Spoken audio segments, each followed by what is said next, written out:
Where will we go now? Yeah. Where will we go now? By the way, a great lineup for you today. At 4:30, Battle Royale is back. Yes, sir, baby. You got the ascending Dallas Cowboys. You got the descending Philadelphia Eagles. How you doing? Holy cow. Who would have thunk it?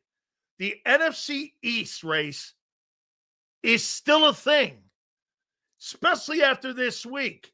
It'll tell us a lot. Hit the like button. Super chats go to the top. And by the way, at 5:30, one of the truly great wide receivers in pro football history, worked with Keenan Allen, was a wide receiver coach with the San Diego Chargers, is around the team constantly and works in their programming when it comes to their pre- and post-game show. The legendary Wes Chandler will join us, and we will have Wes Chandler.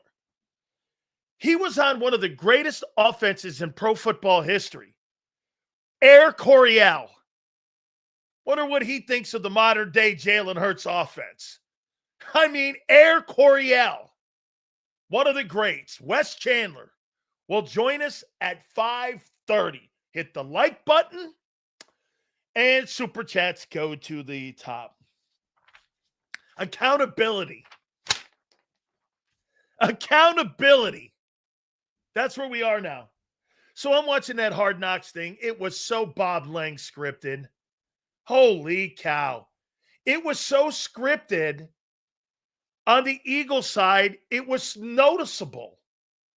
There was nothing genuine about the way the Eagles, part of that NFC East Hard Knocks, was put on TV last night. It was all scripted. There was nothing genuine. Hey, you know, the sky's falling. Jalen taking accountability. And I love this line here, man. Jalen Hurts doesn't have an accountability issue. He has an ability issue. Hey, I take accountability. That's on me. That's on me. No shit, guy. It's been sorry all year. Hoss, you don't have an accountability issue. You have an ability issue. Help me out here. This is not about accountability. It's about ability. Limited. I mean, the guy, he's accountable for what? His own limitations? How you doing? This guy does not have an accountability issue. He has an ability issue. Come on, man.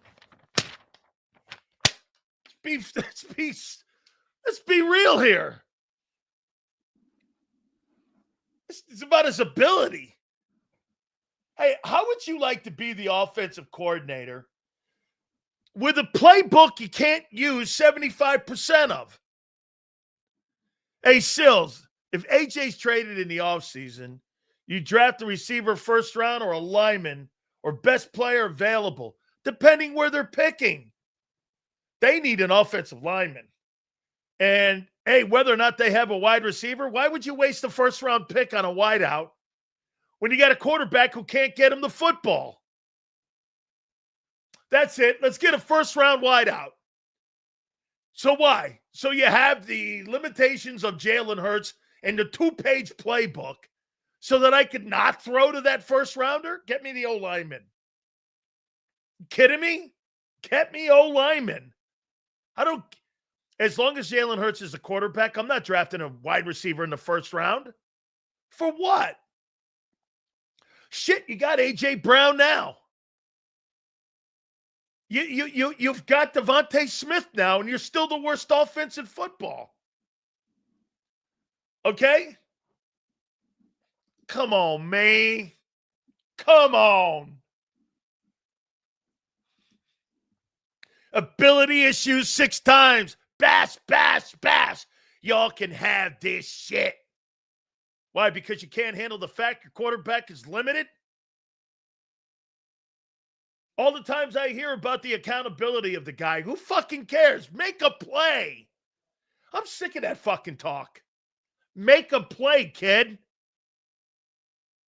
Jelenites rise. I like this kid. I put him third on my Bolitnikoff ballot. Smith is number 1, and the kid Lemon is number 2. Appreciate all the super chats, guys. Sills, I speak for all JAKIB when I say we all are grateful to witness your daily sermon today. Thank you for blessing us with your wisdom. And I thank you, my friend, Corporate Beat Bumper, for being here and being part of the sermon. Thank you so much, my friend.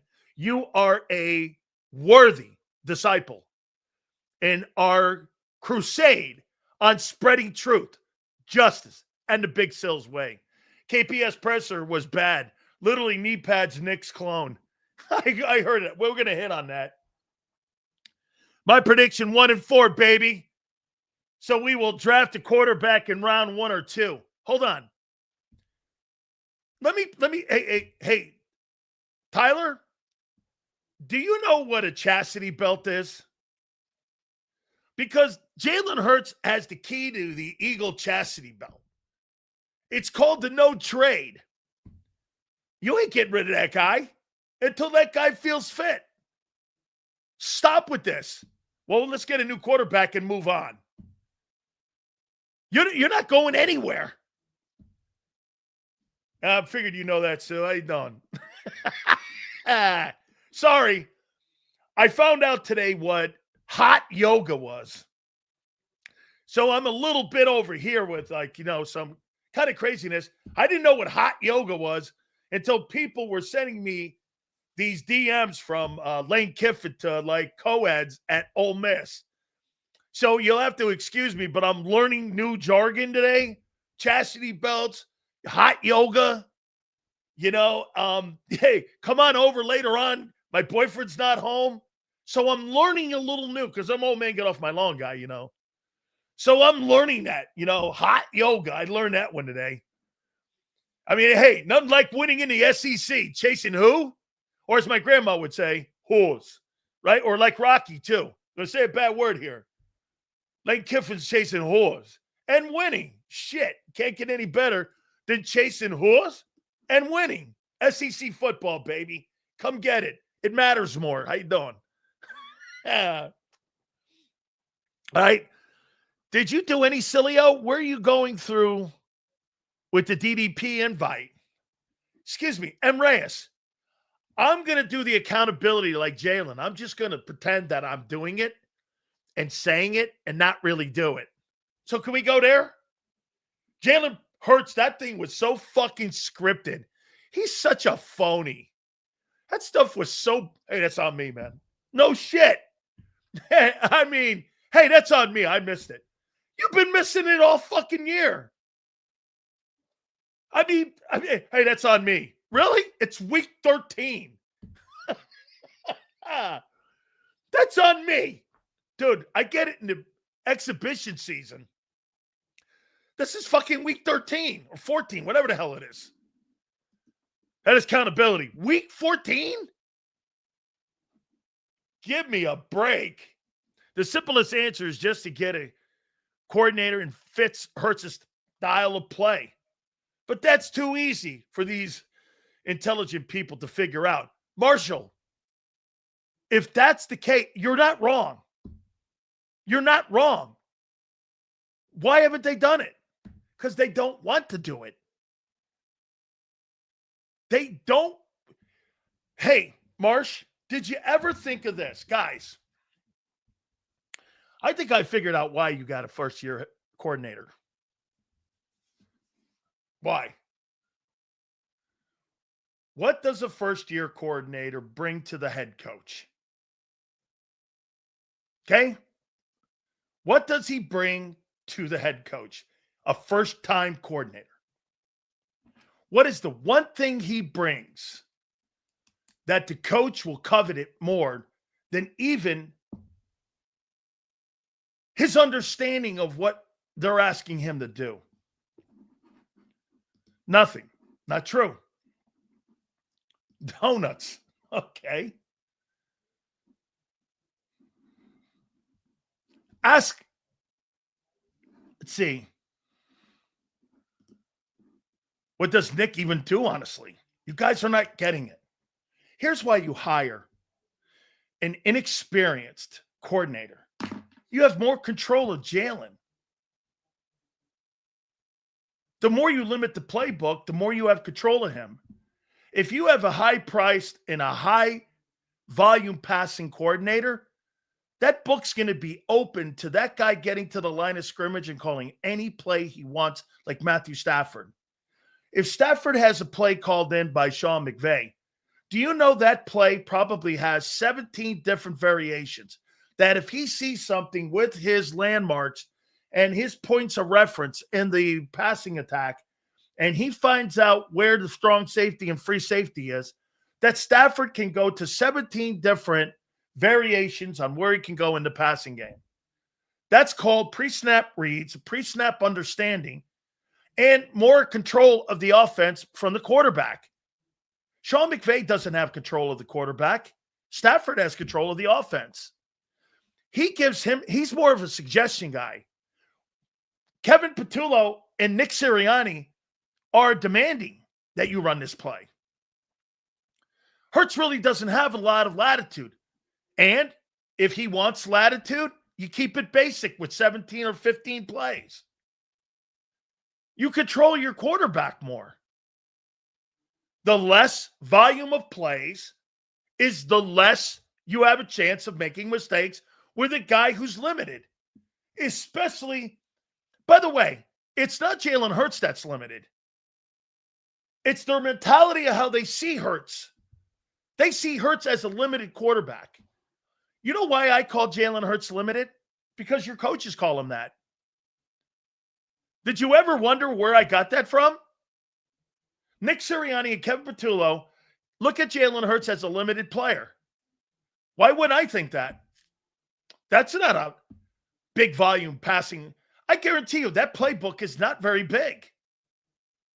Have you ever seen a true offensive playbook on how many plays are in there? This thing's like a Tokyo phone book. I mean, this thing, and get this. Here. Okay. Why isn't McKee limited? McKee can't run. He's got to make plays from the pocket. Brady tells you that all the time. He wish he had the ability to run. He doesn't. He's got to make plays from the pocket. Eagles' second most playoff wins to Patriots in 25 years. Congratulations, kid. Here's a guy starting to sound like Cowboy guy. Congratulations. What's that got to do with 2025? Dick.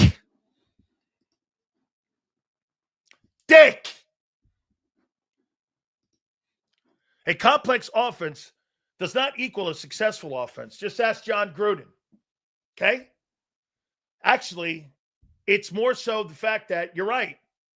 If you don't have skilled players, well, if you have a limited quarterback, you have to have exceptionally skilled players. And they do. The only reason they win is because of the roster and Howie Roseman. We made that comment a couple weeks ago, and that is true to this day. Nick Sirianni's not the reason you win. Howie Roseman's the reason you win. That's why you win, because you got great players on the team. It's not that 28th ranked offense. Too many fans sucking on history. Of course they are. Because that's all they have this year, because they know that that offense is terrible. And now it's destroying the defense. Okay? Dan, basically it sounds like after 2023, Sirianni panicked and the offense has been limited ever since. Yeah. Actually, when they went into the bye week, if you guys remember what I told you, I said they're going to change the philosophical way that they do business because they found Saquon Barkley, and they did. And get this. Here's the one guy they're still trying to develop. They're still trying to give the ball to Saquon, and they're still taking the ball away from Hurts. What does that tell you?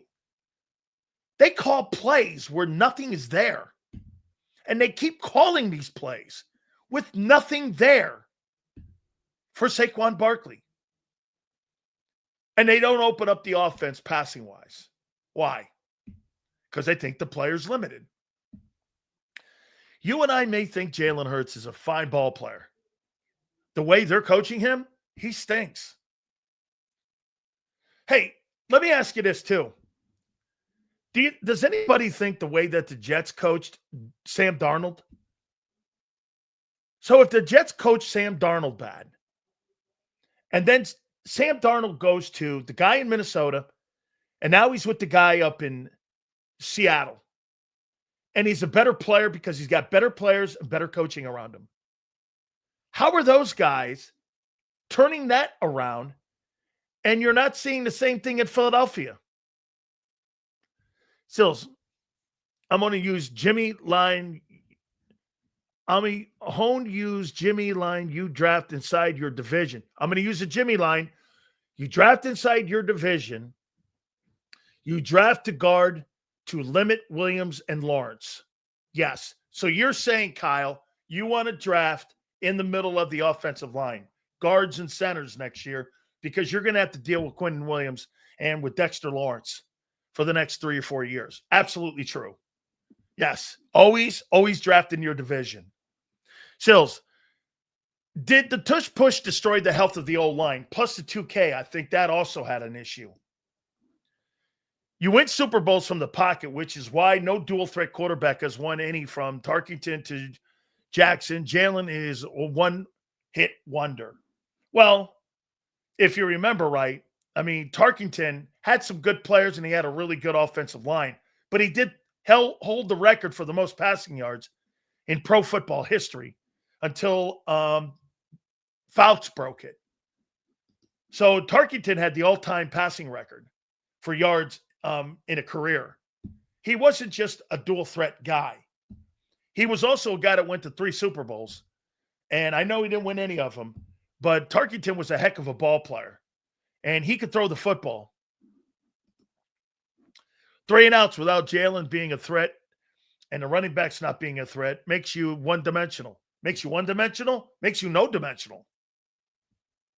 That one-dimensional is inconsistent. Yes, correct. Bring back Becton if he's cut. Draft Lane's replacement. Draft a cornerback too. And trade for a center. Cam isn't the guy. 1-year wonder. Well, I think the injuries have played a factor. You might want to see if the guy can come back. Steve Young, again, when you're talking about Steve Young had the – listen, Steve Young wasn't just a dual threat guy. Steve Young, when he retired, had the record for the most and the highest completion percentage in NFL history when he left the game. So when you say Steve Young and he was a dual threat, Young's the greatest dual threat quarterback of all time because he could run. He ran 4.4s. And on top of that, Steve Young was a guy with his completion percentage. He led the National Football League like I don't know how many years in a row when it came to completion percentage. Check this out. 66.7. Now, it was a different league. Led the league. 70.3. Led the league. 66.9. Led the league. 68.7. Led the league. 68.7. Led the league. 6 years in a row, he led the NFL in completion percentage. That's just not a runner. He was by far one of the most accurate quarterbacks of all time. I mean, dude, Jalen Hurts, Steve Young, that's like the sun and the moon you're comparing. When it's time to win, Mahomes uses his legs. RPO, that's right. That's very true. That's true. What was Steve Young when he was with the Bucs before the 49ers? Great comment. Horribly coached. He gets with Bill Walsh, changed the landscape. That is a great take by Texas boy. He's right. He was dog shit in Tampa. I mean, they think they traded him for a 3rd rounder. You traded that guy for a 3rd rounder. And the Bucs have never had a quarterback better since Brady. Played those couple years and won the Super Bowl.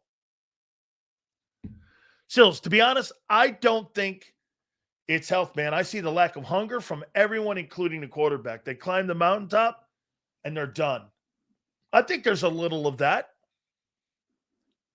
I don't think that team looks as hungry. Hey, one thing to hunt and another thing to be hunted.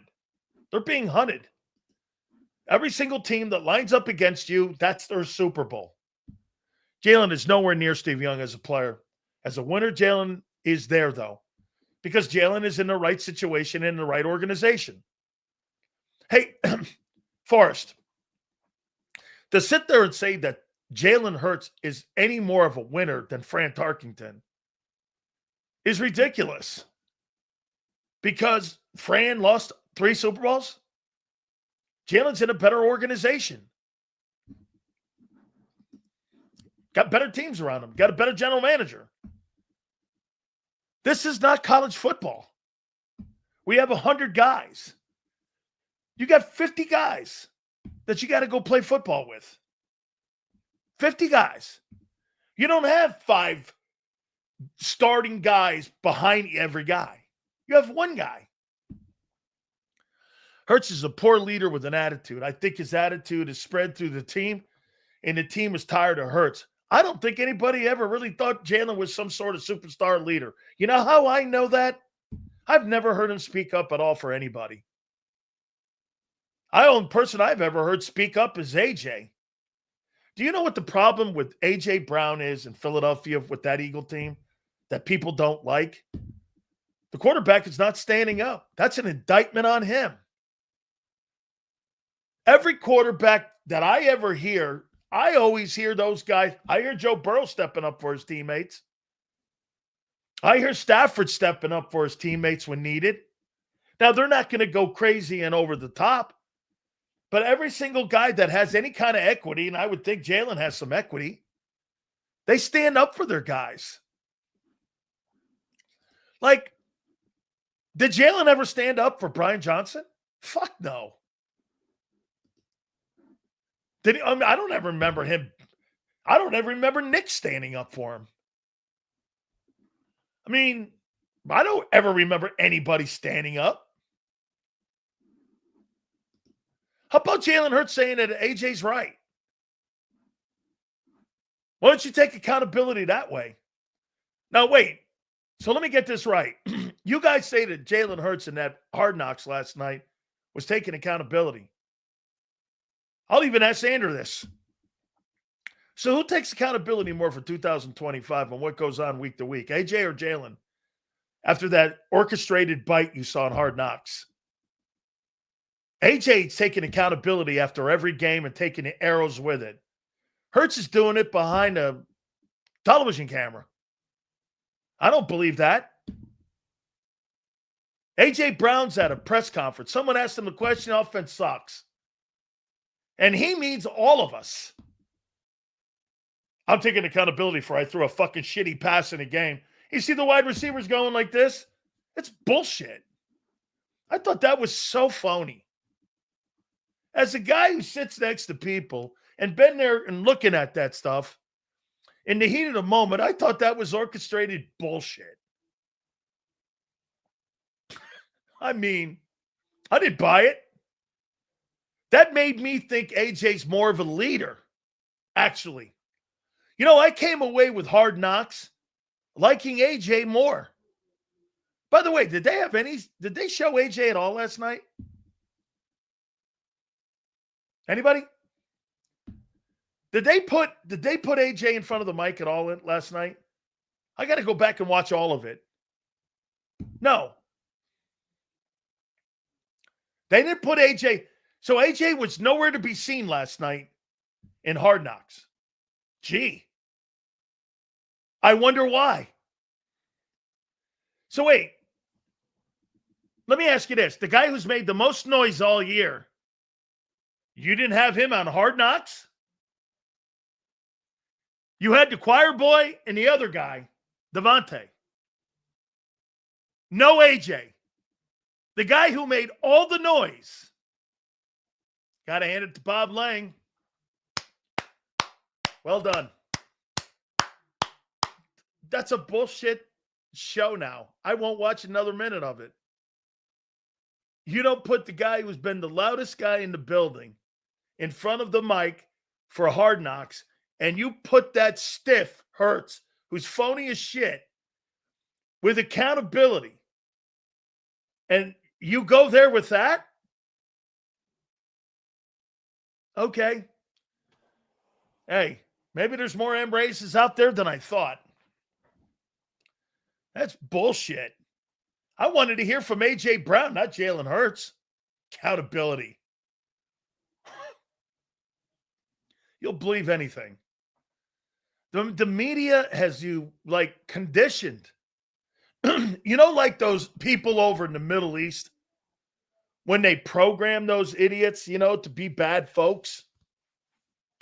They have programmed so many ignorant Eagle fans to believe anything that thing says or anything that they do because you love that team so much that they condition you to believe bullshit. And you'll buy that. So no, wait a minute. Really, I don't know this for a fact. They didn't have AJ on camera at all for the first episode. And the guy's been the most vocal of anybody and created the most content all year long.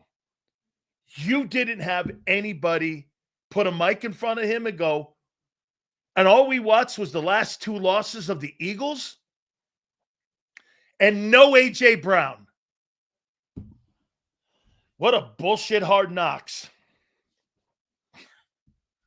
I mean, all orchestrated so that you can see. Guess who they're painting into being a accountability and face of the team? One of the top 50 Time Magazine dudes of the year, whatever. Jalen Hurts. Man, that's some bullshit. I'm not buying that guy. I now even more know that they're crafting his image. That's not genuine. The whole fucking thing was orchestrated. Get this. I'd like somebody in the media to go like this. AJ, what'd you feel about being one of the superstars on the team and you didn't even put a mic in front of you? Yeah, they're sabotaging AJ right now. I don't want him saying nothing. I guarantee you the directors have gone and Bob Lange sat in there. Yeah, we're not doing that. No, we're not doing this. I guarantee you, if you ever pull the onion back, the Philadelphia Eagles have total, complete control over what's being put out there because it was so, I thought it was scripted, the whole thing. Even the shit on the sidelines looks scripted. Soviet Novacare ruled by Tsar Lurian Lang. I mean, I don't know. You buy that. Okay? He's a football player, not a reality star, Sileo. Sure could have fooled me last night. That's not what was put on TV last night. Accountability, and, that's my fault. And the fuck, you sucked all year, guy. Accountability for what? The limited ability? Okay. How could you have accountability for your ability? Think of that. I have accountability for my own limitations of my ability. Sorry, I couldn't get the ball to you. It's the NFL. Can we get a guy in here that can get me the fucking ball? Think about, hey, that's my new line. Hey, I'm holding accountability for myself here. For what? Sucking.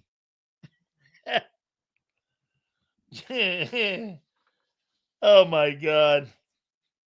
Fucking crazy great.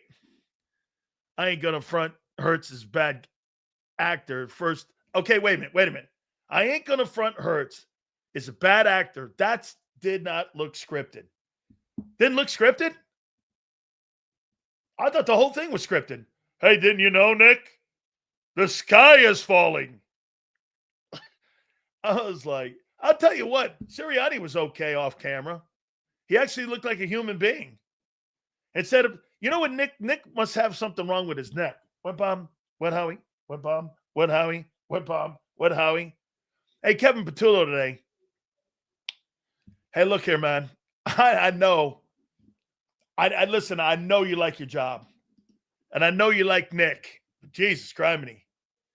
You need a bib. The next time Kevin Patullo does a press conference, hey, John McMullen, can you do me a favor? Can you get Kevin Patullo a bib? Guy needs a fucking bib. I mean, it's getting on your chin and shit. I mean, get him a bib. Holy cow. I love Nick. I just, Nick and get him a bib. Holy shit.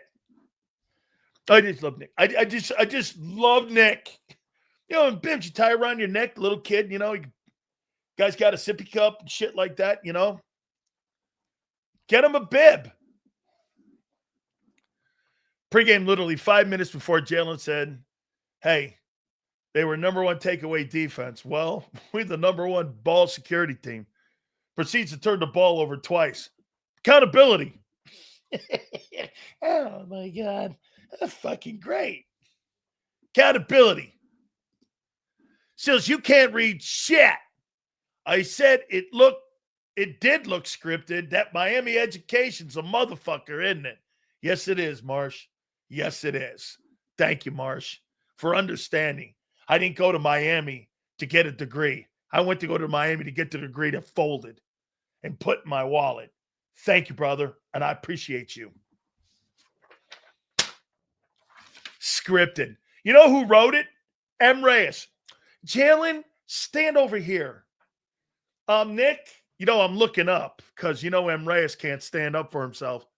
So this. I'm looking up. Nick, you stand over here. Jalen, you stand over here. Jeffrey Lurie, you stand over here. And he waddles around. Okay. Now pretend when you fuck up as normal, Jalen, and you throw and overthrow a pass, make sure you do me a favor, okay? Take accountability. Hey, I should have gotten him the pass. Hey, fuck. Shit, Marlon Brando would have loved that. I mean, oh my God. I'm going to get to Kevin Patullo too. But I've got to do it in an actor's. I'm going to try to give you how I heard Kevin Patullo today. That shit was crazy. I do.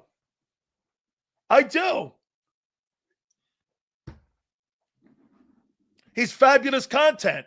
Anytime you want to hear something wormy or anytime you want something stupid, M. Reyes is the guy. He's the go-to guy. Are you kidding me?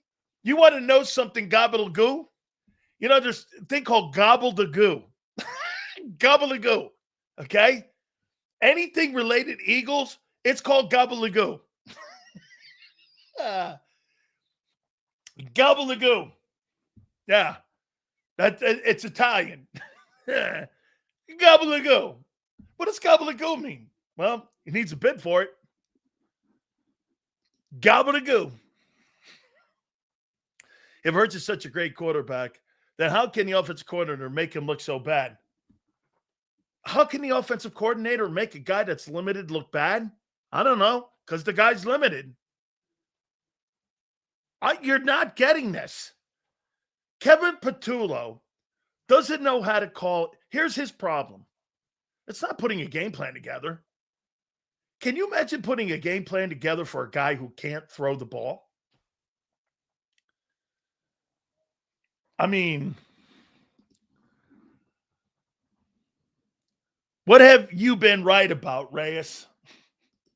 Hurts is a fucking winner. Just like Foles was a winner. Shit.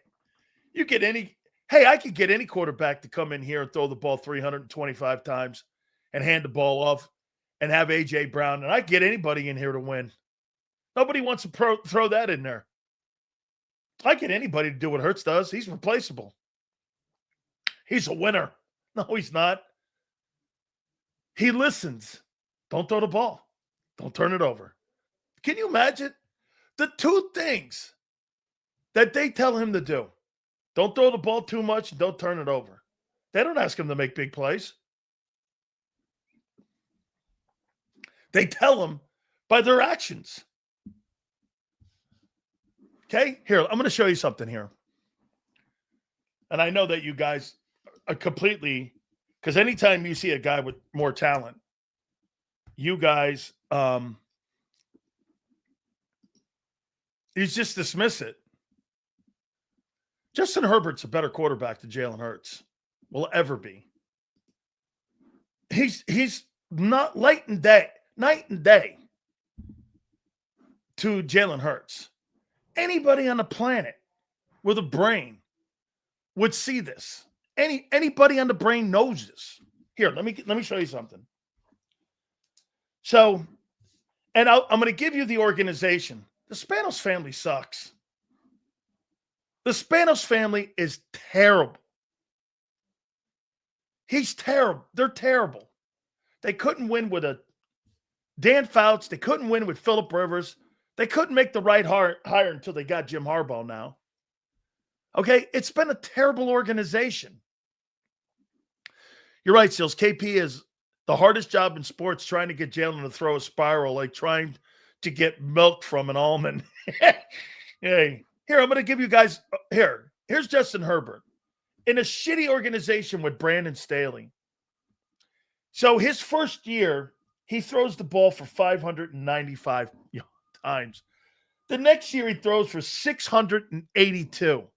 The following year, he throws for 700 attempts. The following year, he was hurt. He threw for 500 attempts. Last year, he played in 12. Wait a minute. Right now, so far through 12 games, he's got 400 attempts. So this guy's on pace to have another 650 attempts. He throws the ball as a quarterback in this league as an average every year 650 times. Do you know what Jalen Hurts throws the football? 350 times, 360. This guy doubles him. The chances of them being able to win by throwing the ball that much because they don't have good running game and a good talent around him, there's no chance the Chargers are going to win. I don't care how many. And how the defense has to be spectacular and they have to have a run game. Why do you think Jim Harbaugh is making the Charger run game better? Because those numbers have to come down for Herbert to win. They have to come down. His first 2 years in the league, he threw for 10,000 yards. Justin Herbert's never going to win a championship throwing the ball 700 times. He's never going to win when you don't have a great run game. So again, let's take a look at this. Where are the Chargers as they head in to this game versus the Philadelphia Eagle defense? Where are the Chargers? Let's take a look at a run game. Will they have a shot? The Chargers' run game is 11th. They're 11th in running the football. Okay? And they're 10th in total. They're trying to create balance for Herbert. Justin Herbert, he threw for 5,000 yards the second year in the league. Justin Herbert can't win with that style of throwing the ball 700 times with no defense and no ability to run the ball. So, has Jim Harbaugh improved the defense? By the way, let's not forget something. Brandon Staley was hired as a defensive-minded guy, and he did shit with it. What has Jim Harbaugh, an offensive-minded guy, done? He's taken away some of the throws for Herbert, okay? And now get this. This is what you have coming into this game on Monday night. Look at what Jim Harbaugh has done. The Chargers are third in total defense. Wait a minute.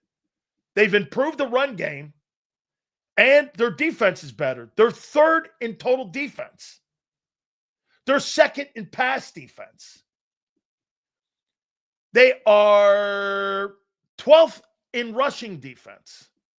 And here's some of the most important ones. When you talk about third down, Chargers are third in defense on third down. You're fucking terrible. So let me get this right. The Chargers are third in limiting third down conversions. You're last in converting them. Good luck. That's why Jim Harbaugh has won every place. He's won a national title. He's won an NFC championship. Every level of football, Jim Harbaugh's won at. Every level. Doesn't matter if it's college or pro. And it doesn't matter the stop. He was 46-19 in San Francisco when he left. That guy's a fucking great coach. Where's he failed? He turned Stanford around. After a while, he was killing Pete Carroll at SC. That guy is a great coach. He knows what he's doing. You, on the other hand, are going the other way. Okay? We're getting absolutely dogged Monday night. I don't know about that. You got too good of football players on your team. But what has happened, your defense is, remember, last 2 weeks, I've been telling you flat out. Your offense is destroying your defense in front of your eyes. Did you hear Vic Fangio have to answer questions? So let me go to Vic. By the way, please hit the like button. Here was Vic Fangio. I like Vic more than I like Kevin Patullo. I did listen to Kevin Patullo's bullshit a little more, but here was Vic. Talked about Marcus Epps. How about this? Sidney Brown, you know how he answered questions? Yeah, he played like the rest of us, which was not very good. We need to play to run better. Wait a second. You know what people didn't pick up on that? So let me get this right. The idea is that you're going to pay $43 million between Jordan Davis and Jalen Carter for your two D tackles, for your D coordinator to come out on a Wednesday and say, we got to play to run better. You're going to pay $43 million for that. 32 for Carter and the extension of $11 million you picked up on the fifth-year option. You're going to pay almost $45 million in 2025 for guys who are getting fucking killed against the run. And I'm sorry, but one of the reasons why I jumped John McMullen's ass, you have no right to talk about another fucking team when you're getting destroyed. There's no comment or no conversation when you get your fucking ass kicked and you get run over.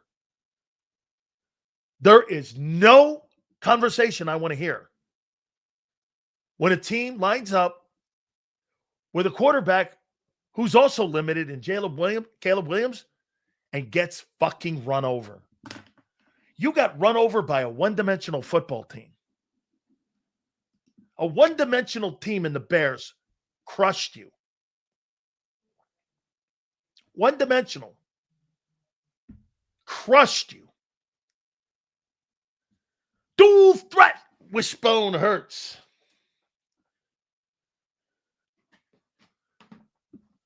One-dimensional Bears crushed you. People go, do you think it's going to get better? No, I don't. How's it going to get better? You have anybody coming off injured reserve? Like who? Marcus Epps? That's your savior?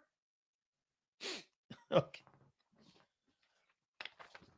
We got to play the run better.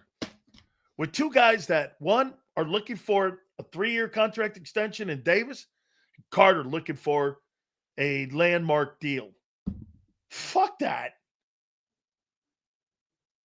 Personally, for me, I'm so pissed off at Carter. If I was Howie Roseman and Jeffrey Lurie, I'd pick the 5th-year option up. And I'd wait and see. I'm not saying I'm not going to not pay the guy, but I'm not paying you off that horseshit year. Here we go. What do you want me to do? Pay you off at 24? And assume you're not going to be undisciplined like you were this year? I'm going to give you the fucking benefit of the doubt?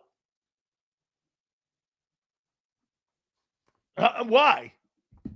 What leads me to believe that? As a matter of fact, the more years he's in the pros, the less he's got character or shows signs of not having it. Not prepared for the upcoming season, not in shape, spitting on Dak. It's not that you spit on Dak. It's that you came in and not in shape and you spit on Dak and you do all that and then you play lazily and then you get murdered. And then you say this, I've got a shoulder injury. Hey, fuck, guy, everyone's hurt right now. It's December 3rd. Holy shit. He's using an excuse because he knows his deal's coming and he doesn't want anyone to think he's playing bad. He got fucking run over. End of story. I don't care what kind of glazed donut you want to give him. You want to sit there and glaze a guy? A guy in Dallas is the guy kicking ass. He's the best interior defensive tackle in pro football. Or I should say in the NFC East. The best DT in the NFC East by far is Quinnen Williams. He's fucking injured. Of course he is. I'd be injured too when I had a team go for 300 yards on me. Yeah, he was injured when he spit on Dak too. I'm sure of it. My opinion, he's an excuse machine. I'm hurt. Well, what's your excuse for your shitty character and not being in shape? You don't get the benefit by saying you're hurt when you're not disciplined and you're not in shape. When you're in shape and you're disciplined and I'm hurt, I believe it. When you're not in shape and you're undisciplined, I don't believe you. You want the benefit of everything? Give me a break. What do you think you are? Bullshit? That's bullshitting. That's a bullshitter. I mean, you're bullshitting people. So wait, I got killed. I'm not in shape. I'm undisciplined and I'm hurt. Yeah, well, I don't believe one of those. I don't hear Dave. That's right. I like Davis more now than I like Carter this year. I don't mind Davis right now. As a matter of fact, I think Jordan Davis has been the best interior D tackle this year. I feel easier giving him a contract than I do Carter. Who would have thought that? I would have never have said that.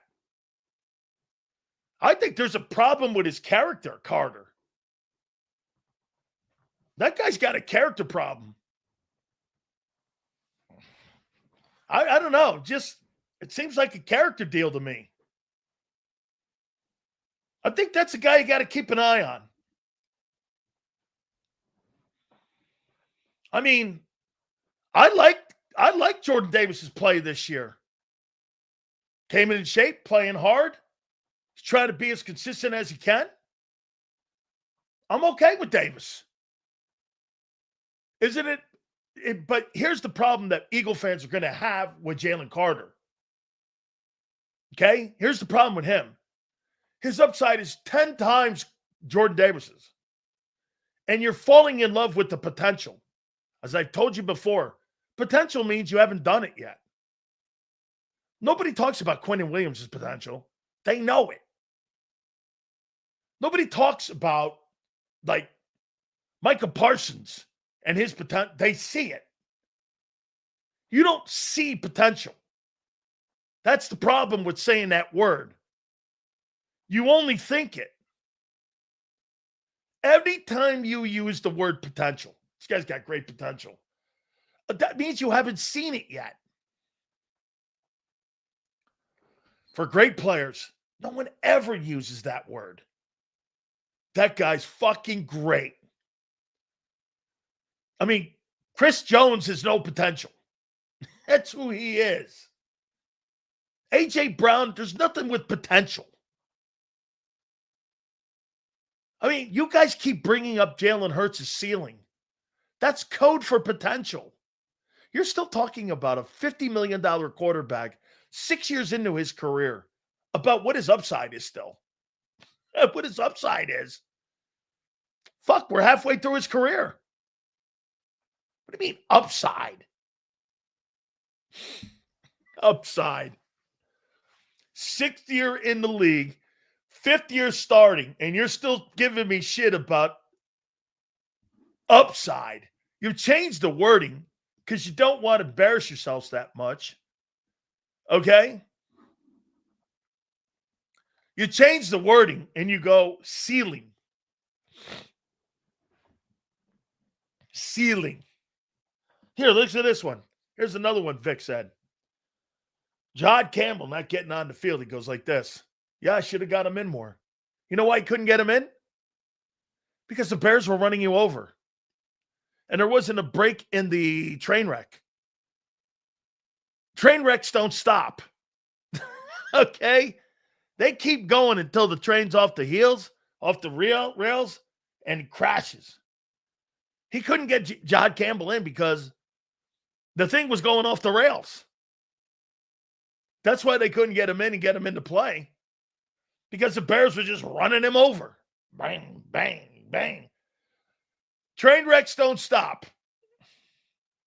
You need a break to get the kid in. They were blowing you off the football. Okay? All right. Liar. There were commercial breaks. What a fucking worm. That's it. Hey, by the way, you're lucky there were commercial breaks. It stopped them from getting their ass kicked. Liar! 281 yards. Ain't nothing lying about that, kid. Backstroke. Here's Jalen Carter. Fucking king of the backstroke. How you doing? Or basically, hey, turnstile Carter. Keep defending the sorry. Get this. He thinks I'm defending the sorry-ass defense? What are you listening to, numbnuts? Vic Fangio explained why Carter didn't get any snaps. Yeah, I hear he goes, I probably should have. Yeah, so he could have put him in for the train wreck.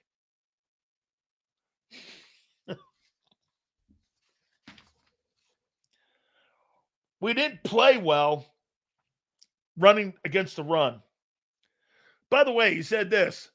He said the Chargers have a really good run game, and Greg Roman really does a great job at getting the run game going. Well, that's a problem. Here. Let me see, what do they have? Let me go over here. Let me see what the Chargers have. Oh, hey. Okay. Oh, my God. A lot of shit's coming out about Lane Kiffin. Ole Miss said good riddance. Oh, my God. This is fucking great. So let's take a look at this. So Vidal's on pace for 1,000 yards. Okay. Who else have they got in that backfield? Justin Herbert has 353 yards rushing. Is that right? This guy averages 30 yards a game rushing. This guy averages more yards rushing in a game than Jalen Hurts. Huh. And Justin Herbert this year is going to throw for 4,000 yards and 30 touchdowns. And he's going to run for, let's see, there's 5 left. He's going to run for 650 yards. So let me get this right. Justin Herbert, who's 6'7", is going to run for about 550, and he's going to throw for 4,000, and he's going to throw for 30 touchdowns this year. No, you're right. Hurts is better. Okay. But what label? My God. Here's the difference, Sills. I bet Fangio doesn't let that happen again, unlike the offensive geniuses allowing the offense to look like Joe Biden. Oh, man. Not bad, Sills. Good calculations. How you doing? Holy shit, man. $4,000. 4,100 yards throwing the football, 30 touchdowns. And let's see here 35, 150, 300, and what was it? 40? 150, boom, boom. 500 yards rushing. So Justin Herbert's going to go for 500 yards rushing, 4,100 yards passing, and 30 touchdowns. And Hurts is better. Yeah, okay. Oh, my God. On what metric? Well, he wins. Yeah, he's around all those great players.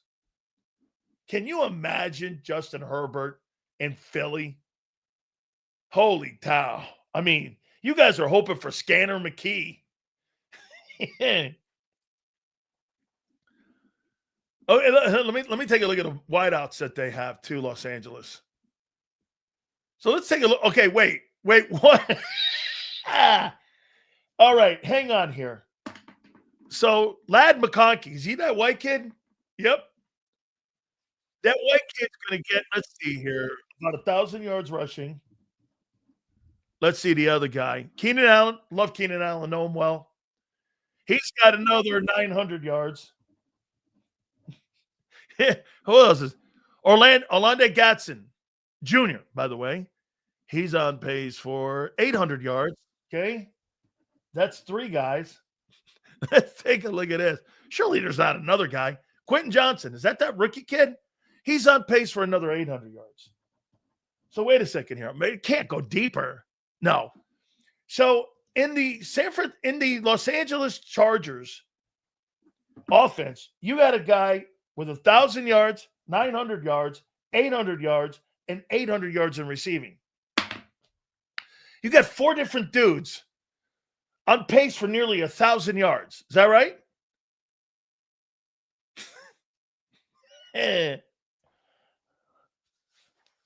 Right? Okay. At least he could. Hey, at least he knows how to spread the ball around. Super 16 signals out. Come in, Scanner, man. Like the bat signal. Scanner! We need you. That kid, Ladd McConkey, man. Oh, one of my favorite football players, though, is on that team. Where's my boy here, man? Look at Derwin James. You want to, hey, by the way, Reed Blank and Donut. Let me go here. Hey, you talk about a blank. Let's see what he's gonna do here.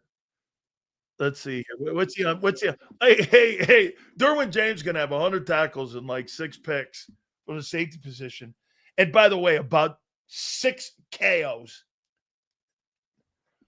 About 6 KOs. What happened to that guy, Derwin James? Hey, listen, I can't wait to see some of them guys come across the middle with Derwin James in there. Oh, I can't wait. You think one of them, those passes that Hurts throws across the middle, someone's getting decleated. Did you hear what Vic said about Khalil Mack? Khalil Mack's too old. He can't be on pace for anything good. How many sacks does he have? He's got 4.5. How many is he on pace for right now? 4.5. That's not bad. 7 sacks. They begged him to come back. He says, this guy's a fabulous player, and he's a good dude. Sills, these Cowboy fans been talking crazy lately. They should be. They're winning. They haven't had, hey, Joho, they haven't had anything to root for in 32 years. I mean, shit. You know, you've been locked in prison for 32 years? Hey, Joho, remember that. Cowboy fans have been locked in prison for 32 years. The 32 years they've been locked away. You know what they've been locked away with? Bad football. Hey, what were you locked away with? Bad football. What happened? Yeah, the last 32 years, man. I'll tell you what. We win 12 games in a year. We get into the playoffs. We get our asses kicked. Trey Lance ain't playing, Junior. You don't pay $55 million to have a guy sit on the bench with a left hand that's injured. This is pro football. What do you think? This is tennis? It's pro football. You play with broken shit. I mean, where do you think it's hoop? Flopping and shit? Get this. Fidel's a backup running back. How about that? Guy's on pace for $1,000. He's a backup running back. Hey, Senor, is that Hampton kid? Is that kid from UNC? Is Omarion Hampton? Is that the kid from UNC? I thought he played at North Carolina. I don't remember. I think he was a North Carolina guy. He could be somewhere else. Hampton's back, so they got another good guy. Okay? Wow. Are you guys really winning against the Chargers on Monday? How you feeling about that? Really? All right. What else we got here from old Vic? What kind of nugget did he give Big Sills? Hey, did you see the comment that he made about Slay? Shows you he has no say in his personnel. Not a lot. Jalen Phillips, I would think he had some say because he coached him. But he goes like this. What about Slay potentially coming back, Vic? Whoa. That's a Howie comment. Howie question. Either like, I'm not allowed to say anything, or we've been told not to comment on any personnel decisions without Howie coming down from his mountain and giving the okay. Ooh, that's a Howie thing. Let me take a look at something. And can I be objective here? At the beginning of the year, you guys were telling me about the greatness of Howie Roseman, right? And by the way, rightfully so. Last year, Becton, Bourne, Barkley, phenomenal. Phenomenal personnel moves. All phenomenal. May we revisit some of this year so far? Okay. Let's go down the list here. Give me a letter grade on extending Barkley for Howie Roseman. Let's go Barkley. We'll find out what kind of offseason he's had and where you are right now, December 3rd, as you make a playoff run. Give me a letter grade on the extending of Barkley. C minus, F, C, D. I'll go C minus. Okay. Let's go down the other significant move. What do you make of Cam Jurgens' brand new 3-year contract at $20 million? Give me a letter grade. This is Howie's offseason. We'll look at it all. What do you think of Cam Jurgens' deal? Give me a letter grade. F. D or F. Okay? B. He's the lowest. Get this. This guy's the lowest graded setter in the league. B. Yeah. I think it's an F too. All right. Let's go here. Another one. So far, Barkley's extension, C minus, Cam Jurgens, F. Okay? What do you think of Steen being put in at right guard? Had to replace Mekhi Becton. These are all the moves that they made for 2025. Steen at right guard has been what? He's not an F. He's not a D. I say he's a C. I don't think he's not an F. He's not a D. Okay? I don't blame the players when you run the same 3 plays over and over again and the other team knows what you're running. You physically can't move the ball, especially when you don't have the people. When you don't have the people in the room. I agree. I agree 100%. Okay? So let's go to this now. All right? So the offensive moves you made. Extending of Barkley, C-. Jurgens, his 3-year deal so far is an F. And Steen is a C. Okay, not overly impressive. What do you think of Moro Jomo replacing Josh Sweat? Give me a letter grade. Actually, Milton Williams, excuse me. Moro Jomo has been what? Letter grade. Moro Jomo, Milton Williams replacement. I'll go B. Be fair. I'll go B.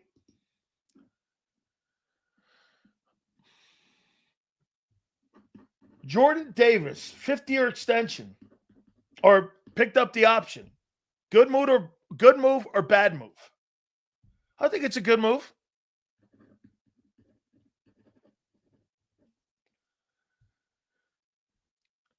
The signing of trading for Jalen Phillips. How about I say incomplete? Or do you think there's something more there with the incomplete? Would you go higher than incomplete? I think we got to wait a couple. He's only been here. He hasn't been here a month yet, I don't think. So far, so good, though. I mean, I heard Vic say this. He liked him. He's a good dude. All right, you want to go B? I'll go B. He could be part of the future here. Putting Nolan Smith in as a replacement for Josh Sweat. Give me a letter grade on that.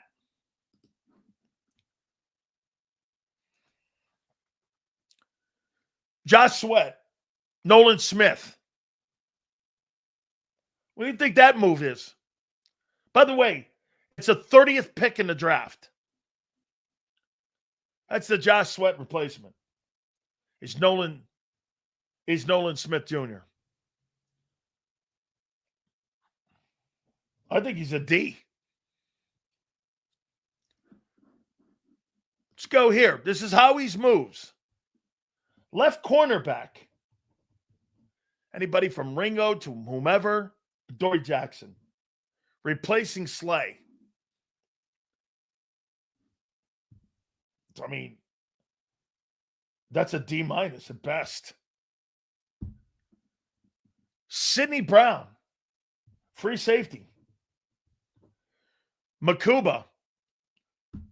The free safety position has been what? We'll put Makuba in there because he's on IR now. Thought he was okay. What, a C-? Okay. Jahad Campbell. I'll give that a B. Jalix Hunt. I think Jalix Hunt's coming on. Give him a C+. I mean, these moves are underwhelming.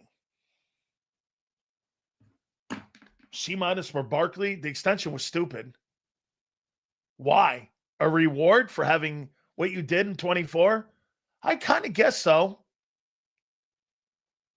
The Cam Jurgens, I don't think anybody, but then again, you gave him the contract when you were still on the operating table. The Steen move has been a C move. He's not that, like, get this. I would have competition next year at the right guard position. He hasn't won me over as a guy who's a feature of my offensive line. That guy has not won me over.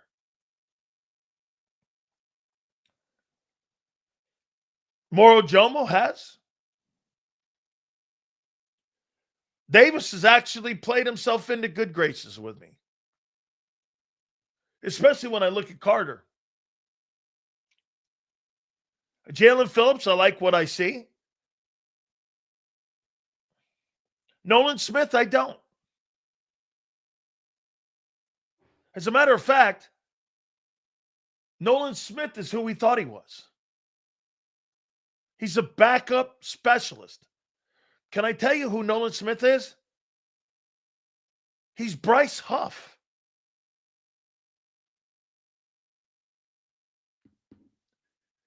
He's Bryce Huff.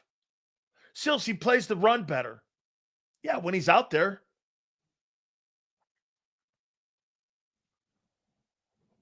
I mean, you never address the cornerback position.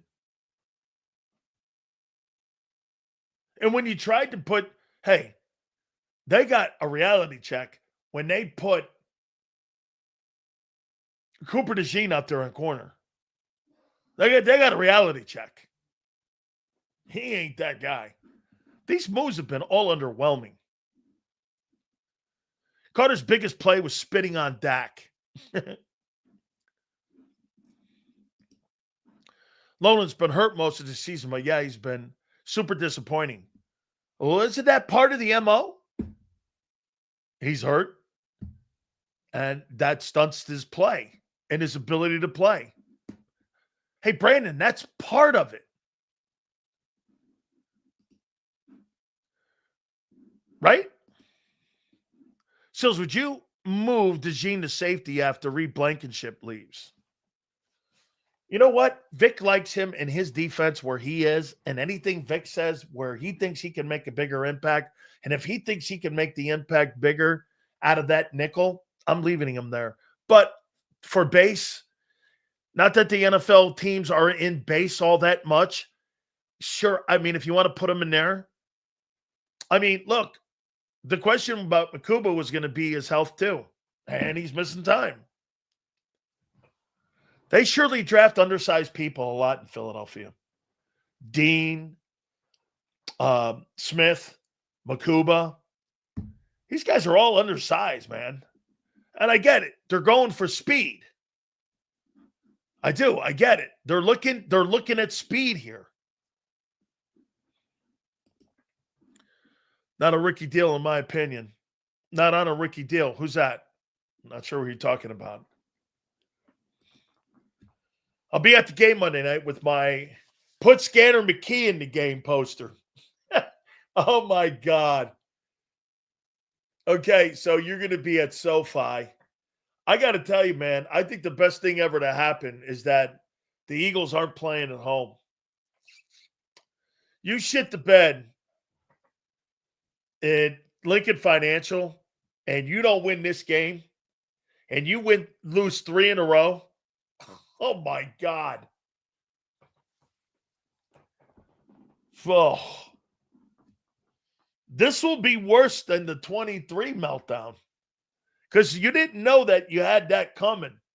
You felt this was coming, and this is the iceberg shit. Makuba might be a decent player, but he has an F for me this year, but he's a rookie. Yeah, not an F. Rookies don't get Fs from me. I mean, look, there's 2 grades. What kind of impact did he have on the team? I thought he was pretty good. What kind of rookie year did he have? I thought he was really good as a rookie. I thought Campbell was good. As ball players in a scheme, a lot of learning. But they're good. Those are guys I want to move forward with. I mean, Makuba and Campbell, absolutely. I want them to be part of my future of my football team and my defense. By the way, we forgot to add one more. Zach Bond's contract, I thought was his best move. If I had to pick one move that Howie Roseman had this offseason that was his best move, was re-signing Zach Bond. And kind of going by organizational, convention where they don't really pay anybody at that position. They gave him 17-something, 17.5. So for Zach Bond, I think Zach Bond's been a really good football player, and he's probably going to make the All-Pro team again. Now, I don't know about first team, but he's probably going to make the All-Pro team. I mean, the guy's been a really good football player. He's been probably your most consistent player from the first week to right now. And if you go back a year ago, it's pretty remarkable on how good his career has gone. He's following it up with another really good year. This is how you get multiple All-Pro teams. He's having a really, I think he's established himself as one of the better inside linebackers especially since Warner's missed almost the entire season this year. He's got to be in there with Roquan Smith. You saw Patrick Queen ended up getting injured for the Steelers too. So he's got to be in that room there, man. You're talking about all pro. He's got to be in that conversation for sure. Lurie has a thing for undersized guys. Well, I think it's more Howie does. Has a thing for undersized guys because that's the guy that's really making the picks. Even the quarterback's undersized. If you think about it, the center's undersized. Your edge rushers are undersized. That's why you had to trade for Phillips. Makuba's undersized. Campbell's not. But most of the guys that you've been picking lately have been undersized. I think they're looking for speed more than anything. Sills, wouldn't it be surprised if the Eagles draft right guard and right tackle in the first 2 rounds? Right guard, I'm never drafting a right guard in the first round. Right guard, those are the guys you convert to that. Right guard's the most interchangeable position. Look at what you've done. Isaac Seumalo, Cam Jurgens, Mekhi Becton, Tyler Steen. That's 4 straight years you've replaced that right guard spot. You can't pay everyone. Left tackles making $28 million. Left guards making $21 million. Centers making $20. The right guard is the limited money guy, and the right tackle's making $28 million. Someone can't be making you can't have guys making all over 20. And your offensive line and your running attack is 25th. Is Coach B coming on? I think he's coming on after the holidays. He's got a lot of shit he said he's doing. All good. Get him on again. RG in the first round is wild. Yeah, no, you're not taking him. You're not putting him. By the way, real thank you, man. I would never draft a guard in the first round, period. Right or left. Depending if I'm down in the 30s or down in the 20s. If I'm in the late 20s and I'm in the 30s, I'm going to take best player available. And if I need an offensive lineman, I'm going to take him. I mean, if I'm picking 1, 2, or 3, I'm going to need more than an old lineman. I probably need a quarterback. I probably need wide receivers. Unless you're the guard for the Colts. Yeah, he's a left guard. Kid Nelson, I told people in here 2 years ago, he's the best guard in center, best guard in football, and he is. Once Zach Martin retired, he's the best guard in football. There's a reason that the Colts are really good on the ground this year. I mean, he's one of them. We've been spared. This is a Christmas miracle. Oh, my God. I think that game on Monday is going to be a tough game for you, man. Dallas drafted a guard last year. Yeah. They need help all up and down the old line. You know what? By the way, Tommy, why did the Dallas Cowboys draft a guard? Let's see if you get this. Why did Dallas draft a guard?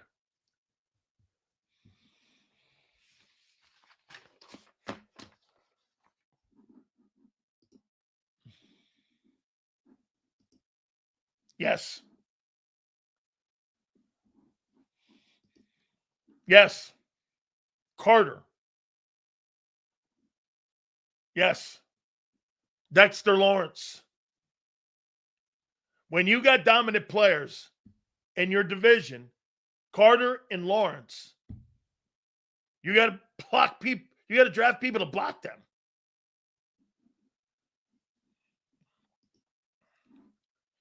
Eagles DTs.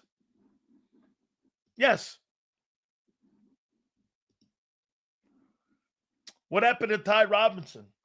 Remember what we said to you in the preseason? When I heard him talking and saying that I'm seeing things I've never seen before, he wasn't well coached at Nebraska. And he is not been well coached. He is a project. Okay? He's not been well coached. Not very good fundamentals. It's going to take time. I'm not saying he won't be good. He's got a good engine. He's strong as shit. He's pretty quick. I think that the practice squad and working with Malata and Lane will be the best thing on the planet. Well, I mean, that's what we said. I told you in the preseason.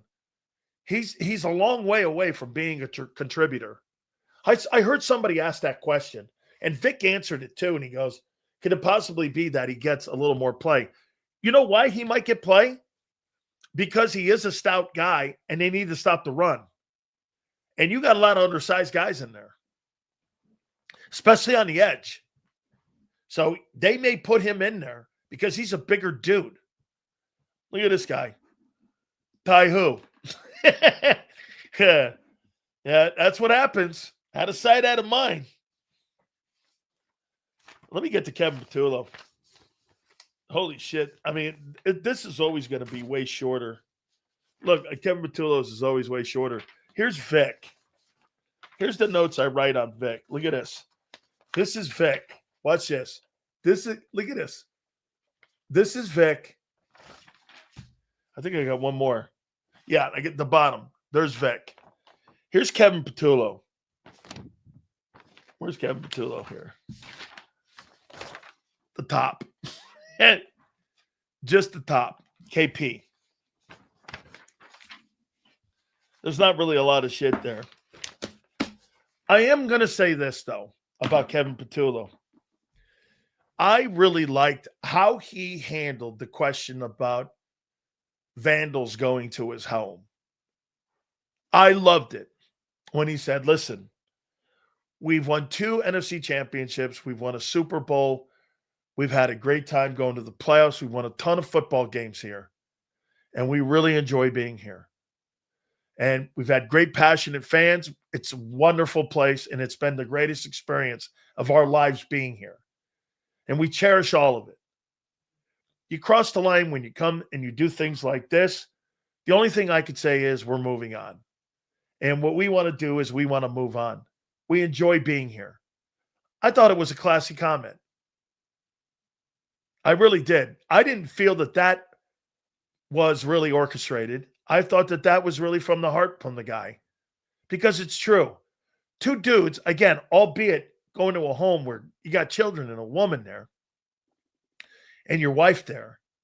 I mean, listen, that's so over the line. I don't even want to really give it much time. But the way he answered it, I thought was great. And I respected him for that, the way he answered it. Because he should answer it that way. Hey, look, man, we've done a lot of winning. We know you guys are crazy. We love being here. We know the passionate Eagle fans are what it is. Some guys went over the line. I got kids in the house. I got my wife in the house. He wanted to say it's fucked up, but hey, we're going on to the Chargers now. So I give him love for that. I really do. I gained some respect for him for that. I thought of the whole thing from Hard Knocks to the press conferences. That's the best thing I heard at the press conferences. Because he could have been a cocksucker to you guys. But instead, he handled it well. He did. And believe me, I'm not like the rest of the media guys. I don't hold 2 assholes. That's a reflection of you. 99.9% of the fans, and I'm not talking that there's not assholes in the building and there's not assholes in the city. I'm not saying that. I'm talking about for the majority of the fans. Now, look, you're going to turn on somebody in a New York City second. That's fine. That shit's okay. I mean, attacking a guy's family? Come on, man. Where are we going here? It's bullshit. And I don't want to spend that much time on it. Because you know why? I don't like talking about people like that. Those people have no place on earth. The guillotine and birth control were made for people like that. Okay? You want to know why there's birth control? Guys like that. Yeah, I told Zander this morning, man. I learned about hot yoga. I didn't know what hot yoga was until I got to hand it to my old lady. She told me, man, I go, look, Lane's changed. She goes like this. What do you mean Lane's changed? Like she got Layla back, and, he's like, he's a changed man. He doesn't drink. She's like, you don't think he was chasing the tail there at Ole Miss? I go, no way. Sure enough, this morning I wake up. I got people DMing me hot yoga. I'm like, what the fuck is hot yoga? Then they got, hey, Lane, my boyfriend just left me. You want to come over? You can. Screenshots of this shit and him hanging out with yoga instructors. I guess he likes his chicks a little limber. All I can tell you is this. And I'm going to try to be as cool as I can with this. Okay? I don't know, man. SEC, Southeastern Conference football, chasing as Rocky would say, I'm going to say a bad word here, Adrian. Whore. Okay? Chasing the horse around and winning football games. I don't know. Isn't that American? I know this. That's SEC football. Hey, you want to know SEC football?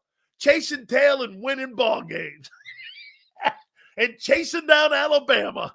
Hey, I'm going to chase that. Hey, wait a minute, Sills. I'm going to hire you as the head coach. Okay? What do you do? Hey, listen, I chase tail, but I win games. You're signed. I'm hiring that guy.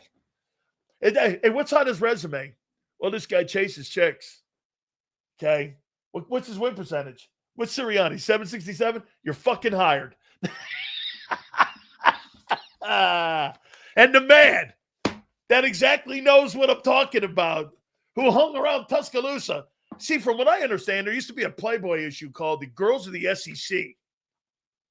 I think Lane's making his moves around the SEC. So he went from Bama to Ole Miss. He probably went shit. I mean, not bad, but now he's at LSU with all the Tigerettes. He'd be chasing that Tigerette tail. Have you ever been to Death Valley at night? You hear him saying that? And after you win a ball game, you get to chase all the co-eds around? Shit. Sign my ass up. I'm ready to rock. Hot yoga. Ready? Without a doubt. The man who knows hot yoga. He is my friend who does yoga every day with John McMullen. My friend, Big Z. Zander Krauss joins us now. How you doing? What's up, Big Sills? How you doing, brother? Yeah, I learned what hot yoga was, man. Yeah. I did too. I'm aware because I think my sisters do hot yoga. But Lane Kiffin is I told you yesterday. You don't want to believe me. I told you. You needed your wife to tell you. I told you. I didn't believe it. I thought because of Layla being back, Layla's a smoke show. Though she's a smoke. I know her personally. And what's your point? She's John Reeves' daughter. I know her personally. Monty Kiffin, I knew personally. Monty is a super. We were there. Get this. A guy named Brad Culpepper and I were there when they were introduced. She worked in the travel section of the Buccaneers. And here's Monty. Come here. They got married after that. And I told my wife goes, so what, you don't think he's chasing it down there? I go, no, he's a changed guy. He stopped drinking. She goes, fuck. Sure enough. He stopped drinking. He's got to have something, man. I go, what else is there to do in Oxford? Yeah, not a whole lot. I've been to Oxford. I don't remember much when I was there. I do remember being there, though. That place is nuts. It's a small little place, but they get rowdy in Oxford, dude. All right, man. I saw your fucked up tweet. What tweet? When'd you make a Hard Knocks? It was all right. It was pretty boring. I did like see, look, Jalen is a dude that doesn't really show a lot of emotion or anything. So I think it was cool to just get a different look at it because you don't see that much. But I mean, I agree with what you said at the open. I mean, great. You took accountability. That doesn't really mean that much, to me, at least it doesn't. I mean, it's cool, but it just seemed too scripted. Well, that's the whole show. But just go out there and compete, man. Just go out there and be better. The offense sucks. That doesn't, just because you took accountability, if you're late every day and you're like, hey, man, I didn't do my show. I'm sorry. And then you miss every day. I'm like, I don't really care. You took accountability. Do the fucking show. Right. It's like, it's so. Show up. It was all right. That was a fine show. I don't mind it. It was pretty boring. Pretty boring. I'll And tell you what. tell Dak me. is a different type of leader than Philly fans make him out to be, too. Holy cow. I was really impressed with Dak. Yeah. You know, I like we Dak. don't like me talking about Dak too much, but I was too. Hey, did you think he was like that? Dak's a vocal leader. Yeah. Yeah. I mean, like he's the polar opposite of He's Jalen Hurts. mature. He's definitely a different type of quarterback now. Dak is a loud leader, and you know what? Jalen Hurts is a church mouse compared to that guy. Well, they're different. They're different styles of dude. You know, they're different style of dude. I agree though. I thought it was a good look at Dak. I mean, the whole. By the way, do you agree with this? The NFC East has the two biggest brands in the league. Oh yes, the Eagles and the Cowboys to me are. But the NFC East is the biggest brand. Yeah, but I've always been an Eagles fan, but I've never viewed the Eagles as like. Oh, I did. The team in the league. Nah, we weren't, bro. Stop. No. I'll tell you why I did. I always thought of the NFC East being the beast because Philly, Cowboys, New York Giants. I mean, dude, you've got in Washington, the nation's capital. Of all the divisions in football, it's the biggest brands because it's got the most visibility. It does. I just more mean like, I don't know. I feel like the Chiefs had it for a little bit now with obviously their run, but like it feels Kansas City, I know that's what I mean. I feel like the Eagles and the Cowboys are like they're the two teams. You turn on the talk show, the national talk shows. That's all they're talking about. It's the Eagles and the Cowboys. I mean, it's pretty cool to see the Eagles brand elevated to that level. I really think it's reached that level, which is a pretty cool thing. You know, one thing I dig about what you're doing with your show in the morning. What's that? You're starting to script out nice shows and you see topics flowing and you write a nice script. You gotta frame your questions a certain way in the morning, you know? Yeah, but I think you're doing it really well. And so thanks, brother. It's well, here, let me go here with this. So on Hard Knocks, there was one thing missing. The loudest guy in the building, I didn't fucking see him anywhere on the Eagles Hard Knocks. If I'm scripting something to be compelling, who's been the loudest guy all year? Let me guess. Oh, yeah, 11. Where the fuck was he? There was not one scene of him. Well, you know what? Maybe it was that was the Eagles. Maybe. Maybe? Yeah. No, but I mean, it's also interesting that they showed what they showed about Jalen too. Of course, because they're crafting his image. Well, I get that, and by the way, I don't criticize him for that. That makes sense to me. I mean, they're a $10 billion brand. They're a $10 billion brand. They're going to make the face of the franchise look as good as possible. Obviously, just don't fumble the ball and make the throw. I mean, that's how I view it. But it was cool to see still. I took accountability for my limitations. Thank you. Oh my goodness. Oh man. Fuck, man. You gotta be kidding me, man. What do you make of Justin Herbert? He's a good player, man. He's a great quarterback. I don't love that team that much. They're banged up on the offensive line, not that good. Their two tackles are down right now. I think Mekhi Becton's healthy, but not playing very well right now. They're not that good in terms of up front, but they are a solid team in that they have good coaching. You know, Herbert is obviously a very talented quarterback. They got an incredible defense. My biggest, not fear, but my biggest, matchup to watch is they run a lot of zone defense, man. And they're a good-ass defense. So we struggle versus zone defenses. Eagles struggle versus zone defense. Jalen Hurts struggles versus zone defenses. How do they play them? And do we have another Detroit-type matchup where it's just low scoring? I don't know. I mean, I don't think the Chargers are going to be able to run on the Eagles like the Bears were. Now, I didn't think the Bears are going to be able to run that well, but they are getting Hampton back.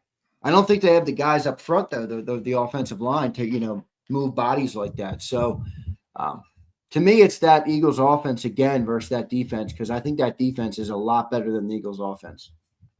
When you look at their wins, I mean, the only win really on here, well, actually, they've beaten Kansas City and they beat Denver. I mean, And Who, they the beat Chargers Pittsburgh. have? Whatever you think of Pittsburgh, I don't know. Is the quality of a Kansas City win declining? No, it's Yeah, still a good win, right? Well, they are 6-7 since the Super Bowl. Yeah, they still do have that pedigree though. And every game they play so close. I mean, even that Cowboy win on Thanksgiving. I mean, Chiefs were right in that game, back and forth. You know, Yeah, they're in every game. That Cowboy team is playing with a lot of swagger right now.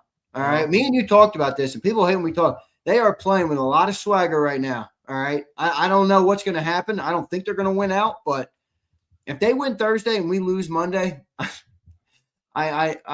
we're going to have some serious skies falling conversations. Even Philadelphia will not be able to fend off the Eagles' what will be looked at as an inevitable collapse.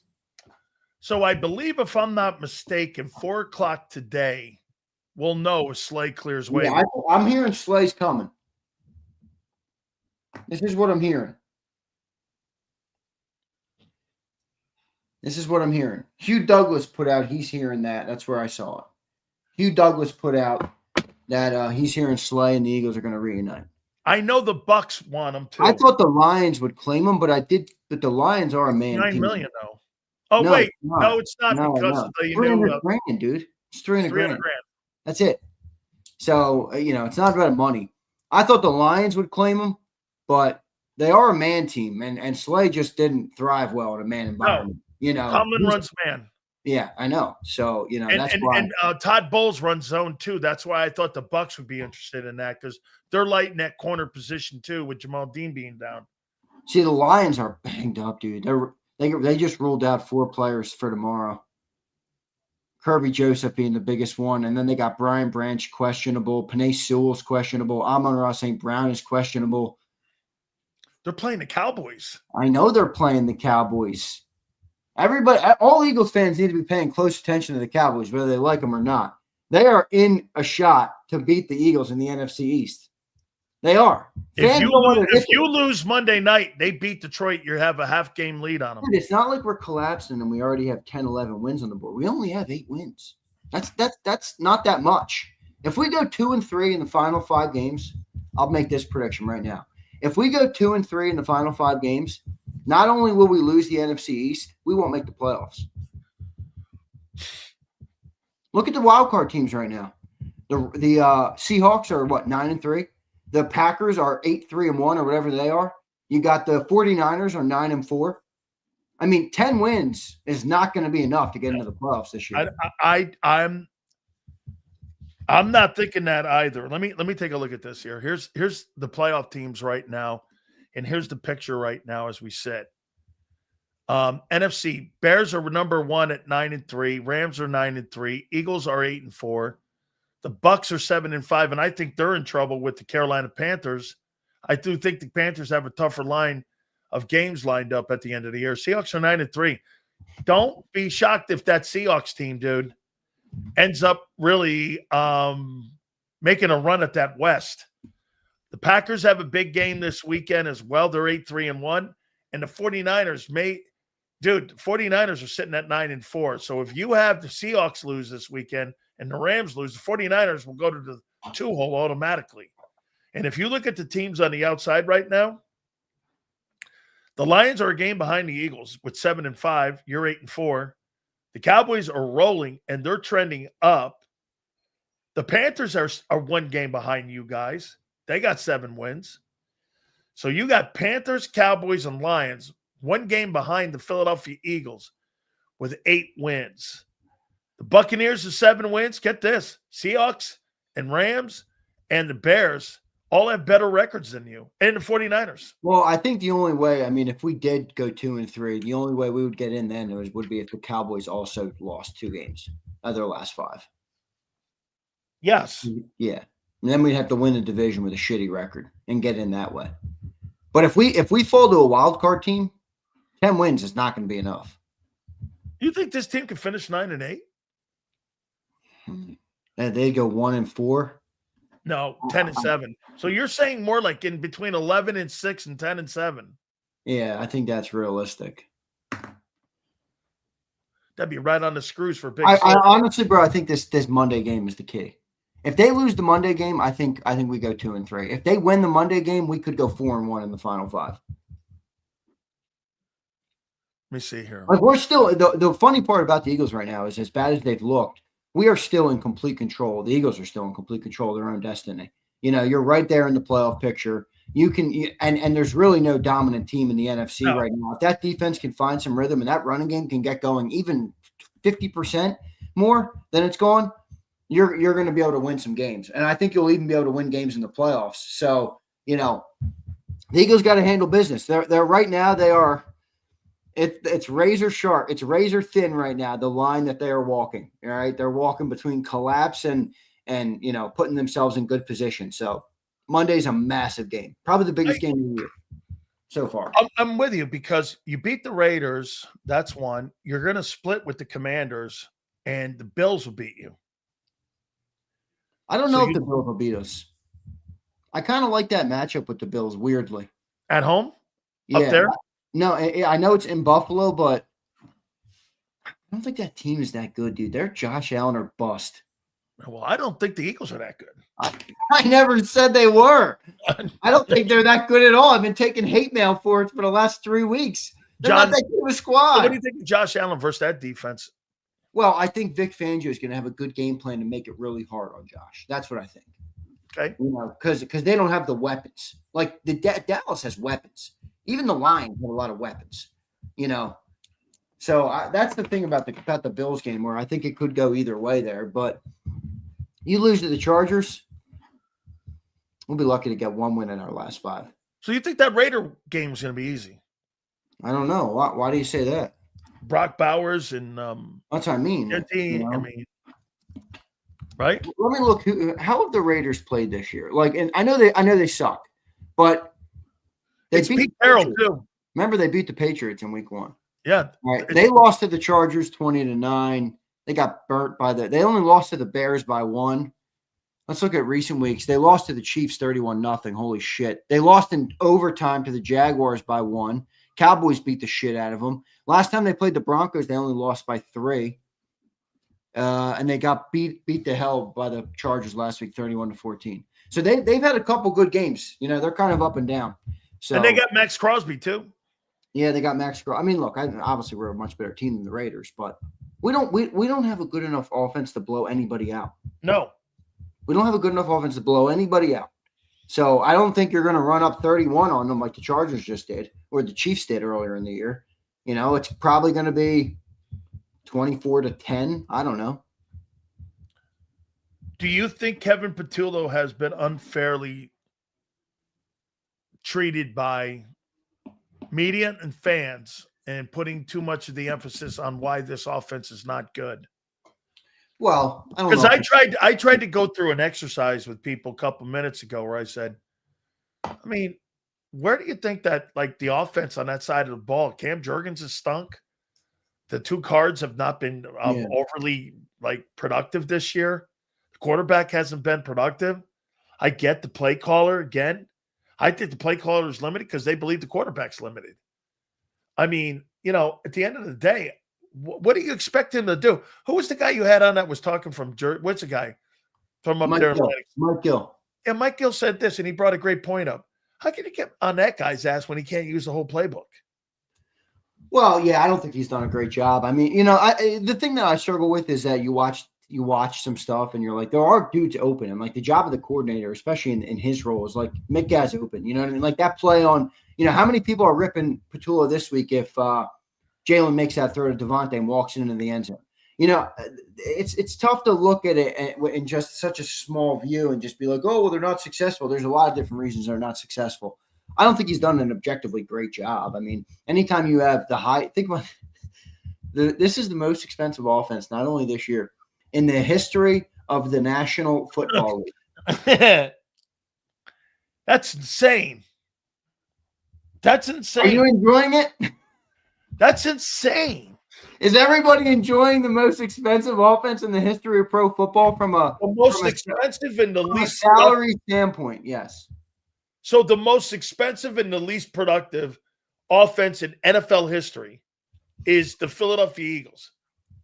And then you I can get turn why, around. but to that point, though, I get why people are upset at Patullo. I think some of their anger is directed at the wrong spot. But look how easy it is to direct it there. You got Nick Sirianni, who's been to 2 Super Bowls in 3 years. You have Jalen Hurts, who has the same, who was an All-Pro, who was an MVP runner-up, who was a Super Bowl MVP. You have A.J. Brown, Devontae Smith, obviously 2 immensely talented players. You got Saquon Barkley, who obviously, is Saquon. Like, who do you think people are going to blame? The rookie play caller is the easiest guy to blame. And it makes sense why people are blaming him. I don't think it's all on Kevin Patullo. I really don't. And I think you bring up a good point. But, yeah, I mean, no, I'm not going to say it's unfair. I'll say people egging his home is unfair. I mean, that's ridiculous. If you're doing that shit, then I just think you're a scumbag of a person, And we have many of those people in our fan base, So it is what it is. But I thought he answered that very well. Yeah, I thought he was a little bit of a pacifist for me. I've been like, come to my fucking home again. I'll be sitting on my front stoop with a shotgun. Walk on my property with eggs with my family, and so I'll blow your brains out. That's what I would have said. But again, that's why I'm not an offensive coordinator in the league. I thought he was a little, but I get it. He's got to be PR up there, so I get it. But yeah, I thought that was fucked up. So how about this one here? Now, Jim Harbaugh and Greg Roman versus Vic Fangio. I think you're not a Jim Harbaugh guy, and I don't know why. No, I like him. I don't dislike him. I think he's just a little overrated. That's all. In what context, man? He's been to a Super Bowl. He's won a national title. He's won at every level there is. It's fair. It's fair. And get this, man. This guy took Kaepernick to the Super Bowl. You want to know a quarterback? You want to know a coach? I forgot about that. He took Kaepernick. That was actually a good squad. Dude, they were winning the Super Bowl before the lights went out. Yeah. I mean, Jim Harbaugh was 47-19 when he left San Francisco. So what do you think? I think if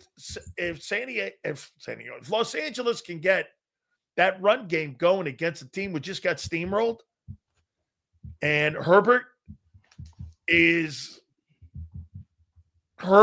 this game. I showed you this. Zander, look at this. They got 4 guys. They got 4 guys right now. One guy, that Lad McConkey guy, 1,000 yards. They got another guy, 900 yards. This is on pace. Another guy for 800 yards. Another guy for 8. They got 4 guys that are going to go over 800 yards. And they're pass receiving. I mean, how good is this fucking Chargers team? You're talking about them like they're the greatest show since the greatest thing. I'm talking about, look at how many guys they got over 500 yards receiving right now. And they're in the playoff picture too. Remember, they're fighting. Yeah, they're right now sitting in the playoff picture. Yeah. They're really good. They're a really good defense. Dude, and now that you said that they got the kid from UNC back now, Hampton, they put him back there. So they're going to have 2 backs again like Chicago did. Look at the wide receivers, how he spreads the ball around Herbert. Bro, there's a fucking... Dude, they're the 3rd overall defense. Yes. Who's their D coordinator? We're the 2nd overall pass defense. So anybody thinking Jalen Hurts is going to come out here and start, throwing the ball all over the yard, I don't think that's happening. They've only given up 12 passing touchdowns this whole year. Plus Derwin James. The only team that guy, Jesse Minter, the kid from Michigan. The guy from Michigan who they offered the fucking job to, and he turned it down to go with Jim. Yeah, that's right. Chargers. That's remember, right. They wanted him to take the Michigan job. I remember that. I'm going with Jim to. By the way, are any Penn State fans in the chat? Boy, what a shit show y'all have going on. You guys fired a damn good head coach because you got a little bit, I don't care about the fire. I care you didn't have. I do. Stupid. They came in the league. But you didn't have a plan. They were 2nd ranked team. They had a Heisman candidate. He was within a fucking field goal of going to the national title game a year ago. I get it. He hasn't won big games. You got to let shit go. You got to give shit some time to go. That was a stupid firing, and it's proven to be a stupid firing. And by the way, it ain't the 90s anymore. Nobody wants to fucking go and coach there. I'm going to tell you this, man. They made land on Manny Diaz. Oh, yeah, that would be a good one. I'm just saying. Penn State fans, who's better, Manny Diaz or James Franklin? I'm not saying it. Hey, did you hear people in Pittsburgh floating out the Tomlin to Penn State? Tomlin to Penn State? Tomlin to Penn State. He's a good recruiter, but does he know how to play this college game? Dude, you get it. This college game is tough, man. Way different. It's so different, dude. You know, today is national letter, or today is like signing day, right? Who are the best coaches in college football right now? Dan Kirby Lanning. one. I think Dan Lanning in Oregon. That guy in Oregon. Kirby Smart. Kirby Smart's my number one. As much as it pains me to say that as a Bama guy, he's unbelievable. I'll tell you what, I'm going to start putting Ryan Day in there.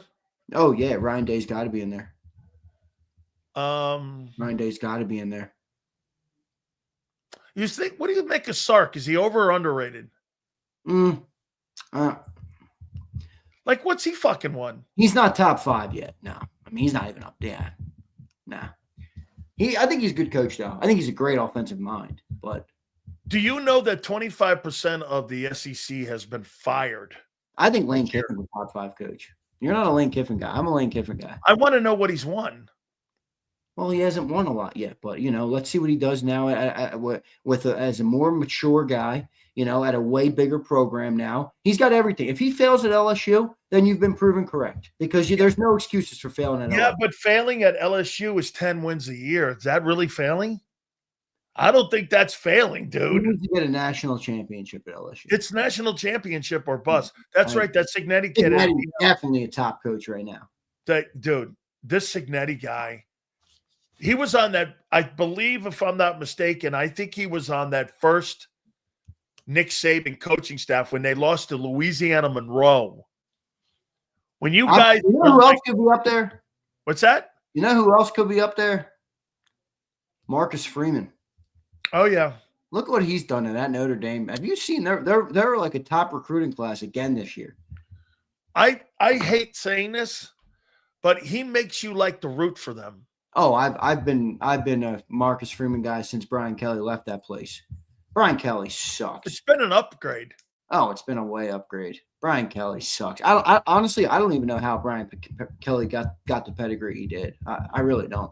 I don't see anything about him that's redeemable or admirable. I really don't. He was at Cincinnati and like Western Michigan or Central Michigan or some shit, and then he got the Notre Dame job and he just pissed all over everybody. You know, one of the bad things he used to do. Check it out. The nuns used to be appalled by him, because he would use such filthy language on the sidelines. Mothers and the nuns and everybody at Notre Dame were hearing this. Finally, the AD, who was a priest, came down to him and told him, "You can't talk like that here, dude. Yeah, right. You fucking can't talk like that here." Is he going to Penn State? I think so. That's the last guy left. By the way, he can recruit. He can recruit. I don't know what I get. By the way, I think Penn State and Brian Kelly fits more than Brian Kelly at LSU. I get you're right that he has a good track record on recruiting.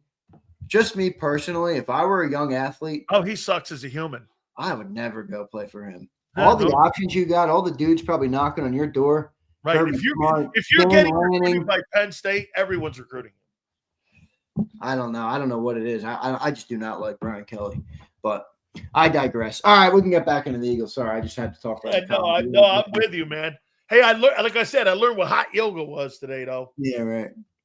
I think that, hey, I tell you, I like that SEC. By the way, the college football invitational last night, how about this? They moved Ole Miss up, even though they took a blowtorch to the coaching staff. Dude, they want the SEC teams in that thing, and they don't give a shit. They want Big Ten, SEC, and Notre Dame in, and they don't give a shit about anybody else. Yeah, I'm almost in favor of like I don't love this whole committee thing, dude. I really don't. I don't like biases in it. I don't like the way they do it. Like, to me, it's way too subjective, and I don't like that about it. I really don't. So I'm hoping that there's a little bit more resolution in the next couple of years. I think overall it's been improved. I mean, I never bitched about the 14 playoff because Bama was always in it. But I do like the bigger playoff format. So let's see what they do from here with it. All right, so let me get back to the Eagles here and go to Vic. So Vic was asked about the run defense. He says we were just not very good. And I asked you, what's that? He said he didn't prepare him well enough. Okay. I mean, coach, I thank you. But when a guy lines up and kicks your fucking head in, John McMullen, I don't want to hear any bullshit about anybody coaching me. That's just getting your ass kicked. Boy, man, I feel better about paying Jordan Davis than I do Jalen Carter right now. I won't go that far. What are you going to do? Pay him off a year ago? I'm So paying. let me get what he's been this year. Now get this. So you've been undisciplined and you've been out of shape, and now you're fucking crying about an injury. Well, I don't believe it. I don't think your biggest problem is paying him. I think your biggest problem is the management of His the character. Of the guy. It's just managing him. Like, you know what he's capable of. You have to get it out of him. You have to whatever that and that might be a hard thing, but I don't think there's any world they let that guy go. And also, what's up with this bad shoulder? I don't believe it. I don't know. He's had that since the summer, dude. Okay. Listen, you know how you give people good faith? You show up in shape, you don't spit on anybody, and you're hurt. Hey, man, I'm good. But when you spit on people and you don't have any conditioning, then you make excuses that you're hurt. I'm sorry, man. Those are three things: not in shape, spitting, lack of discipline, and your lack of discipline in your run technique. Doesn't that all go hand in hand?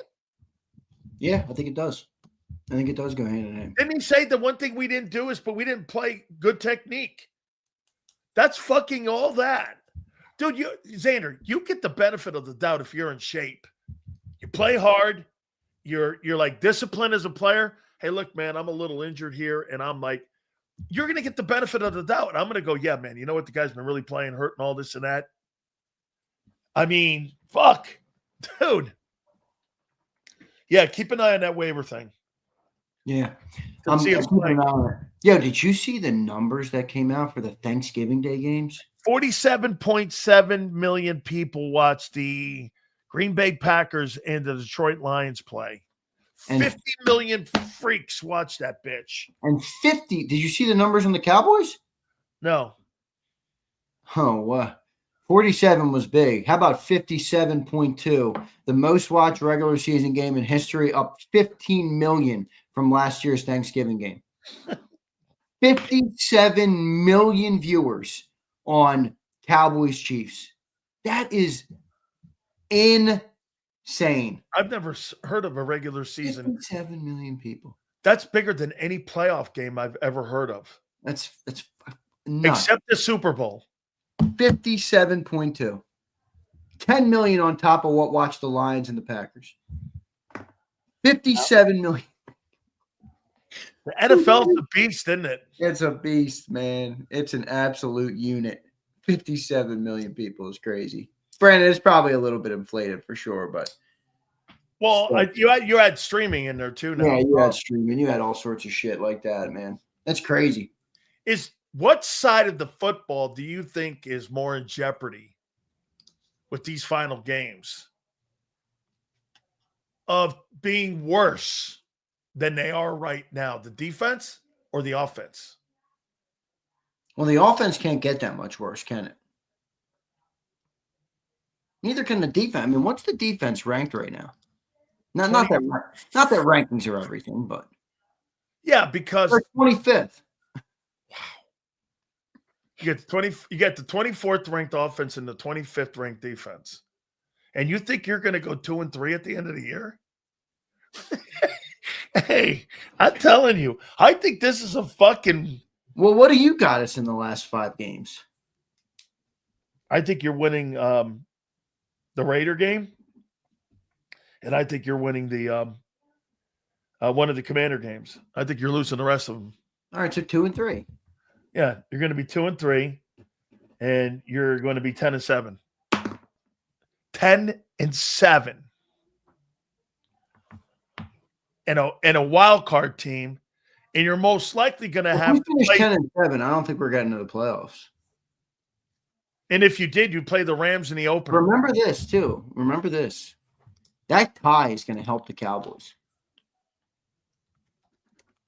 right? Because if they're 6-5-1, so if they lose tonight or tomorrow night to the Lions, which, by the way, I don't think they're going to. I think they're going to win that game. But Is they that got the the Thursday Chargers. night game? If they go 4-1, yeah, Is it's that tomorrow the night. Holy fuck, that's tomorrow night's game? Yeah. Yes, that's tomorrow night. Cowboys, Lions. Holy shit. I thought that was Sundays. That's tomorrow. No, that's tomorrow night. If they win that game. Oh Yeah, but wait, God. look, if the Cowboys win out, which I think is pretty unlikely, I think even Cowboys fans would. Yeah, I don't believe that. Pretty unlikely. 5 straight more after 3 straight. That's 8 straight games for them. I think that's probably a tough thing to do. It is a tough thing to do.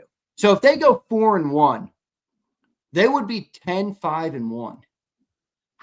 They'd be 10-6-1. Excuse me. If we go 2-3, we'll be 10-7. They win the East. They win the East. And because what else? They have a better division record. Because you'll be 3-3 in the division. Oh my gosh. We have to win this. And they'll be 4-2 in the division. We have to win this game on Monday. We have to win the game on Monday. It's a must win. I don't remember when the Eagles have been in a must-win game. This is a must-win on Monday. So here's the If Cowboys they lose on Monday. Holy shit! But listen to this though. Here's the Cowboys' remaining games. I think they're beating Detroit. They'll beat Minnesota. They got the Chargers December 21st. Then they've got Washington. What did they do with Washington earlier in the year? They beat Washington 44-22. I bet they sweep them. Yeah. And then they got New York. They'll beat New York. Remember, they're going to go 4-1. They're obviously going to beat New York. The Vikings are obviously going to beat whether they have whatever quarterback they have. It's really the Commanders game, which is interesting. I think the Cowboys have it's interesting.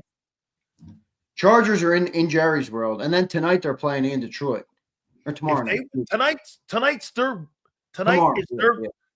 Tomorrow night is the beginning of their playoffs. Actually, their playoffs started last week with Kansas City. Dude, their playoffs started versus the Eagles, brother. If they lost that game to the Eagles, they were done. Yep. They were done. The Cowboys run the Eagles down to win the East. Oh, don't say it, dude.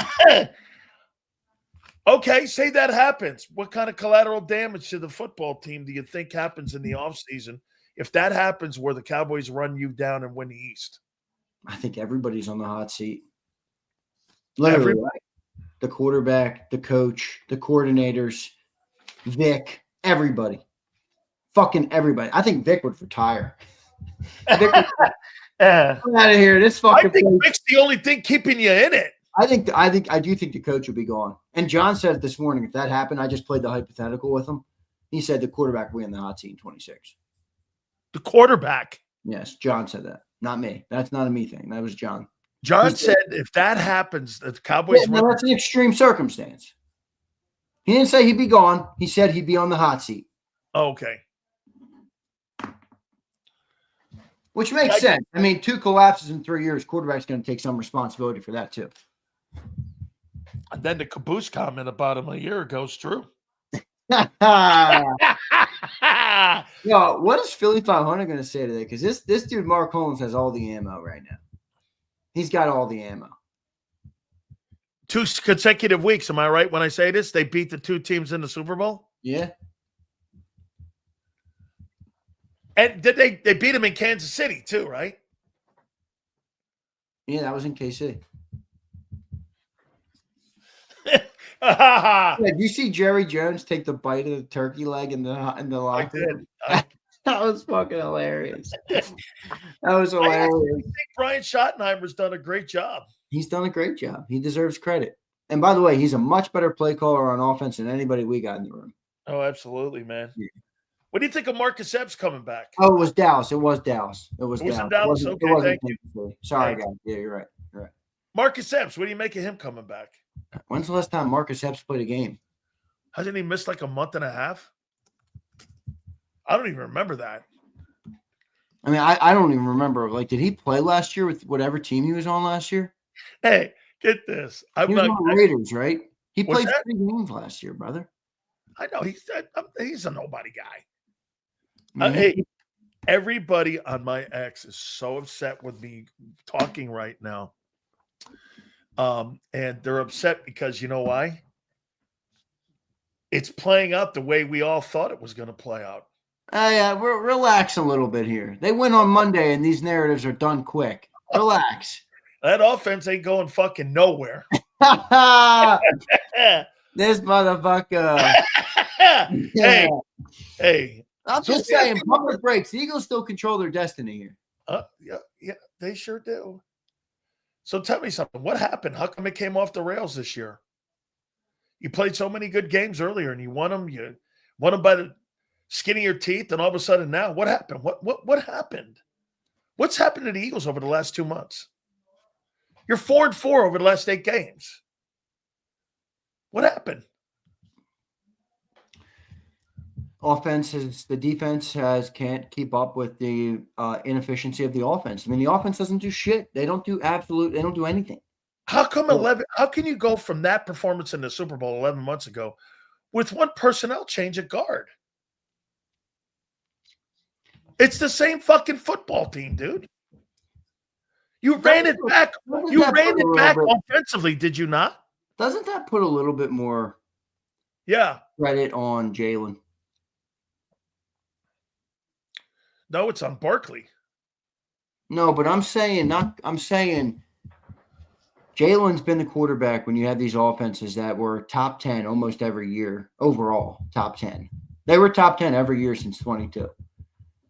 So, and I don't know what they were in 21, but 22, 23, 21 24. you don't count because it's his first year starting. Yeah, but I think they were still pretty good. They were, especially when Steichen took over after 6. Let me look it up. 2021.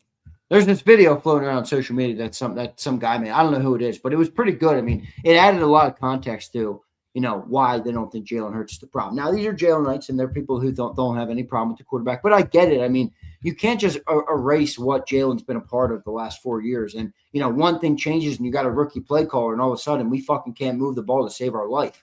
I mean, that does matter. So I don't know. I don't know why the offense looks this way, dude. They can't run the ball. The offensive line is not the same. I just wrote these 2 down. Yeah, that's the best nickname for it I've ever heard. The Sphincter Shove.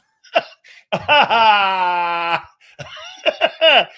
Sphincter Shove. The Sphincter Shove is insane, dude. Are you kidding me? Holy shit. So you've gone in 11 months from a lack of a run game and lack of consistency in the passing game. And I'm still trying to figure out how. I mean, you've got the same people back. You've got the same head honcho back. I know. I mean, damn, dude. Okay, the offensive line's hurt. Okay, granted, how much of a loss is Lane been to the offense? He was the only offensive lineman really playing well. Jordan Mailata hasn't been great. And by the way, I'm kind of done listening to him on the show where he's just like, yeah, this isn't 23. Joe, bro, just block somebody better. All right, dude. I mean, I don't really want to hear your bullshit. All right, you've been saying the same shit every week, literally every week. So I thought he was trying out for fucking some sort of like that's what it does. That's what it sounds like. He's trying out for media. He's trying to follow the Jason Kelsey trajectory. Yeah. That's exactly what it sounds like to me too. Yeah, it was like, dude, what the fuck? Go hit someone. Right. I completely agree with you on that. So Jen Slay, apparently, Darius Slay's wife. Nah, this is why you guys lie to me. Jennifer X account. She didn't tweet shit. She said, Philly, y'all are amazing. The love is real. I don't think it has anything to do with him coming home. She just tweeted that? No, she tweeted that 4 hours ago. Because everybody was tweeting at her saying, come back home. Philly gives her a lot of love on social media. Well, I'll buy that. If she tweeted that 4 hours ago? Philly, y'all are effing amazing. The love is so real. Heart and pray. Wait a minute. They're probably praying that he clears waivers. Yeah, but why wouldn't the Eagles just pick him up on waivers? Because they want to pay it. It's $300,000. Dude, they're going to negotiate a contract with the guy. You're going to pay more for him, aren't you? The veteran minimum is more than that. Yeah, but you're not just going to pick him up for. You're not signing Darius Slay at $300 grand. That's what I'm saying. It would be cheaper for them to just pick him up on waivers. I wonder there must be a parameter in that. There has to be something else in that. Because you're right, $300 grand to an NFL team is like hot dog money. Yeah, literally. 300 grand. I mean, 300 grand doesn't even fill the Slurpee machine. I want to see if anybody's putting some shit out here. I don't see anything. So I don't know. Okay, listen. So if it's 4:00 Eastern time, it's 18 minutes past right now. It's gone through the league, and that means the contract is now voided that he had when he signed with Pittsburgh. And like you said, 300 grand to pick him up off the waiver thing. What would be, he could be negotiating. Drew, remember, Rosenhaus is his agent. Is he? Yeah. You know what's crazy? You know what I learned more about doing all this shit? I always knew how much of an impact agents had. But even in college, even with coaching staffs, even with, the college coach, agents really run this shit. Oh, absolutely. Guy like Roseman run this shit. Yeah. Jimmy Sexton. That guy runs college football. That guy runs ESPN. Literally. I mean, it's crazy. It's pretty crazy how much. What Drew always tells people? Don't panic. So what he's probably doing right now, because I told you, I know Jason Light and the Bucs want Slay because Bowles runs a zone defense. And that would be something for him again. And it's grass. It's for an older guy, and they need help a lot. With Jason Light and those guys pay more. So I would think this. You've got Detroit. You've got Bucs. You've got the Eagles. Hey, don't go to sleep on the Patriots. I'm not asleep on them. We put them up. I had them number one on my list. No. I'm talking about signing him. Oh. Remember, Christian Gonzalez is banged up a little bit back there, too. I know he's a different position. Yeah. But they need help in that secondary. Hey, the Bills, too. Now, that's AstroTurf, and it's in the cold. Yeah. But that's negotiating for Rosenhaus. See, this is my problem with this, though. I know everybody wants Slay, but, really? And bring another guy back? Well, I get it. He is better than what we got. Because the money's right, and he would start Monday. I know he would. So wait a minute. I just feel like this highlights, one, how bad of an offseason Howie Roseman really had. I mean, Mekhi Becton was there. C.J. Gardner-Johnson was there. I mean, all this shit is really gonna come back into the picture. Oh, it's piled up. It's piling up on him now. Yeah, it's piling up, and it's like, okay, bring back another guy to bring back Brandon Graham, trade back for Fred Johnson, bring back Darius Slay. It's like, all right, let's just all admit then that Howie had a real bad offseason, real bad. Yeah. So I don't know. I mean, part of me wants him. But at the end of the day, it just makes me feel like, I don't know, we're bringing back all these old heads. It's not going to end well. Doesn't feel like it is, at least. So what do you think of the move that, again, like you said, I mean, we went through that small exercise. I was like this. The Cam Jurgens signing, I don't know. That looks like an F right now. Got to wait and see what happens next year, I'm assuming. The extension of Barkley sounds like a reach. The Steen, I guess that's okay. It's not been dominating over there. The Moro Jomo move was good, right? Yeah. The re-signing and the contract of Bond was great. Yeah. Hey, dude, Bond, you got to admit, this year, Bond's got to be, because Warner's not in the game right now, he's still got to be one of the top 3 linebackers in pro football, right? Yeah, definitely. I think he'll be an all-pro. Look at Ryan. Ryan, I'm gonna up those numbers up, my man. They got 5 games left. He'll be hurt 5 times. Yeah, wait, real quick, we got the Battle Royale coming up, and I'm gonna take a minute here to humble brag on my brother. All right, I'm gonna show you something, Sills. This is my brother right here on the Forbes 30 under 30 right here.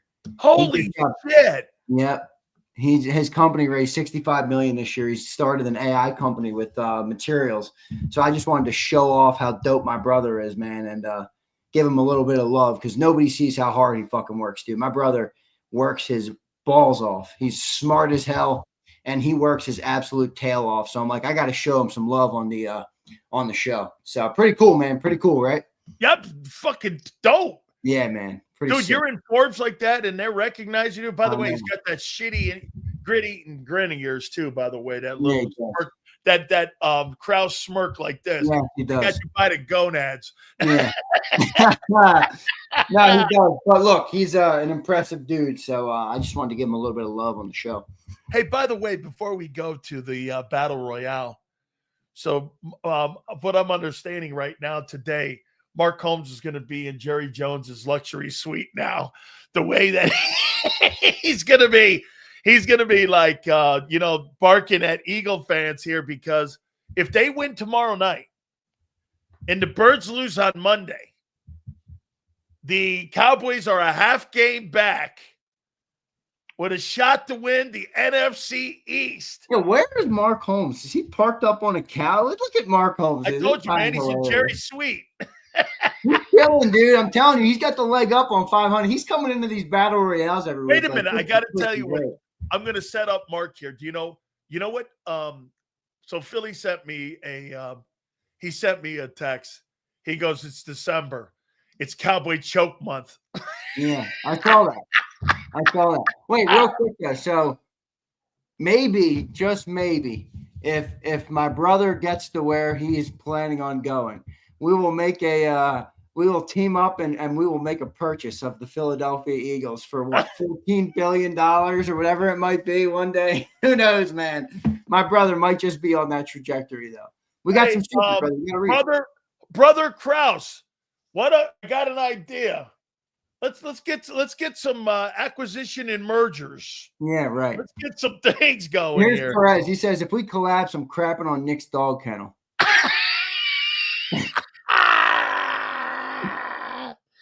Oh my God. All right, here we go. Here's Riot. What up, Josh? If we collapse twice in 3 years, are we going to learn from it or hire more yes men and keep the bum at quarterback? That's the real question. Now he's get this. Hertz has now gone into the official bum juice category. No. Here's Marshall. Bum juice. Here comes look, Marshall really can't handle one comment about that. Here comes the Dallas Glaze. Nobody blames Dallas. Hey, all man. right, we got hey, listen. Eagle fans can't handle Cowboy success. Well, they're not very successful yet. They're 6-5-1, but they do have an interesting shot of like the Eagles are amidst a collapse right now. The Cowboys have a pretty light schedule, and they're playing their best football. So it's interesting. It's very interesting. You know, Tom Brady used to say what? Bill Belichick says football starts after Thanksgiving. Well, the Cowboys look good after Thanksgiving, and right now we're 0-1 and gave up 281 on the ground and couldn't move the football through the air to save our life. So right now we do not look good. Here's Mark here. All right, here's Marshall here. Look at this. Marcus and Jerry luxury suite topping off. What a I don't dude. Wait a minute. I got to tell you. Let me ask you this about Dak. If Dak goes 4-1, the end of the year, and it's an incredible comeback, is he the most valuable player in the league?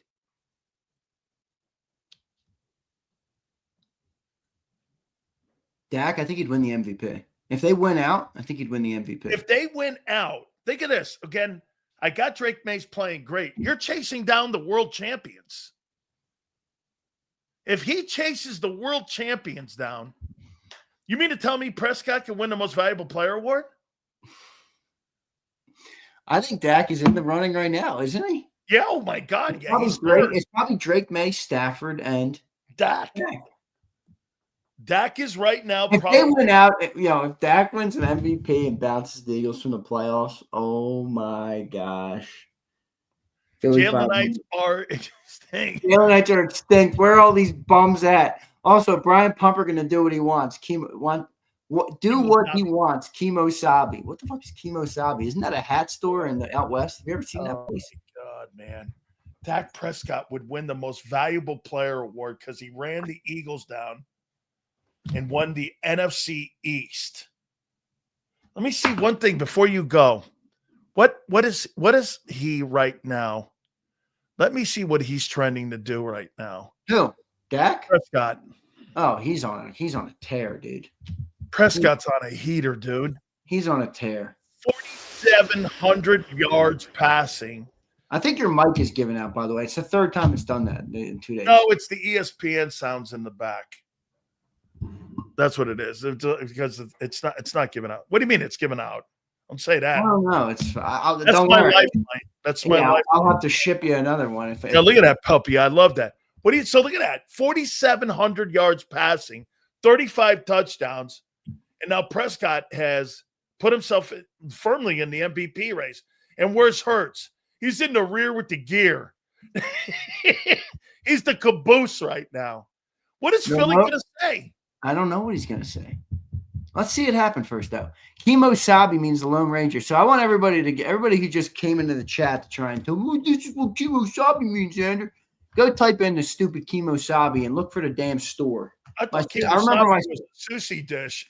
I don't know what it is. My sister bought a damn high-end Western wear, hats and boots. I remember my sister bought a store from this hat when we were out on a ski trip. I think it was like $600. I'm like, yeah, I think I'm good on a fucking cowboy hat for 600 boots. Wait, bought a hat for $600? Yeah, a cowboy hat. They've etched their name in it and shit. I'm like, it's like rabbit or something. I'll tell you what, I bought the greatest pair of snakeskin boots when I was with the Cowboys. Dude, they were dope, man. And those stores they have in Dallas are they're spectacular. All right. So, Zander, real quick. Cowboys win tomorrow night against the Lions? I think they win. Cowboys win tomorrow, yeah. I do. Lions are banged up, dude. I don't think Amon-Ra is going to play. They don't have Amon-Ra St. Brown. They don't have Laporta.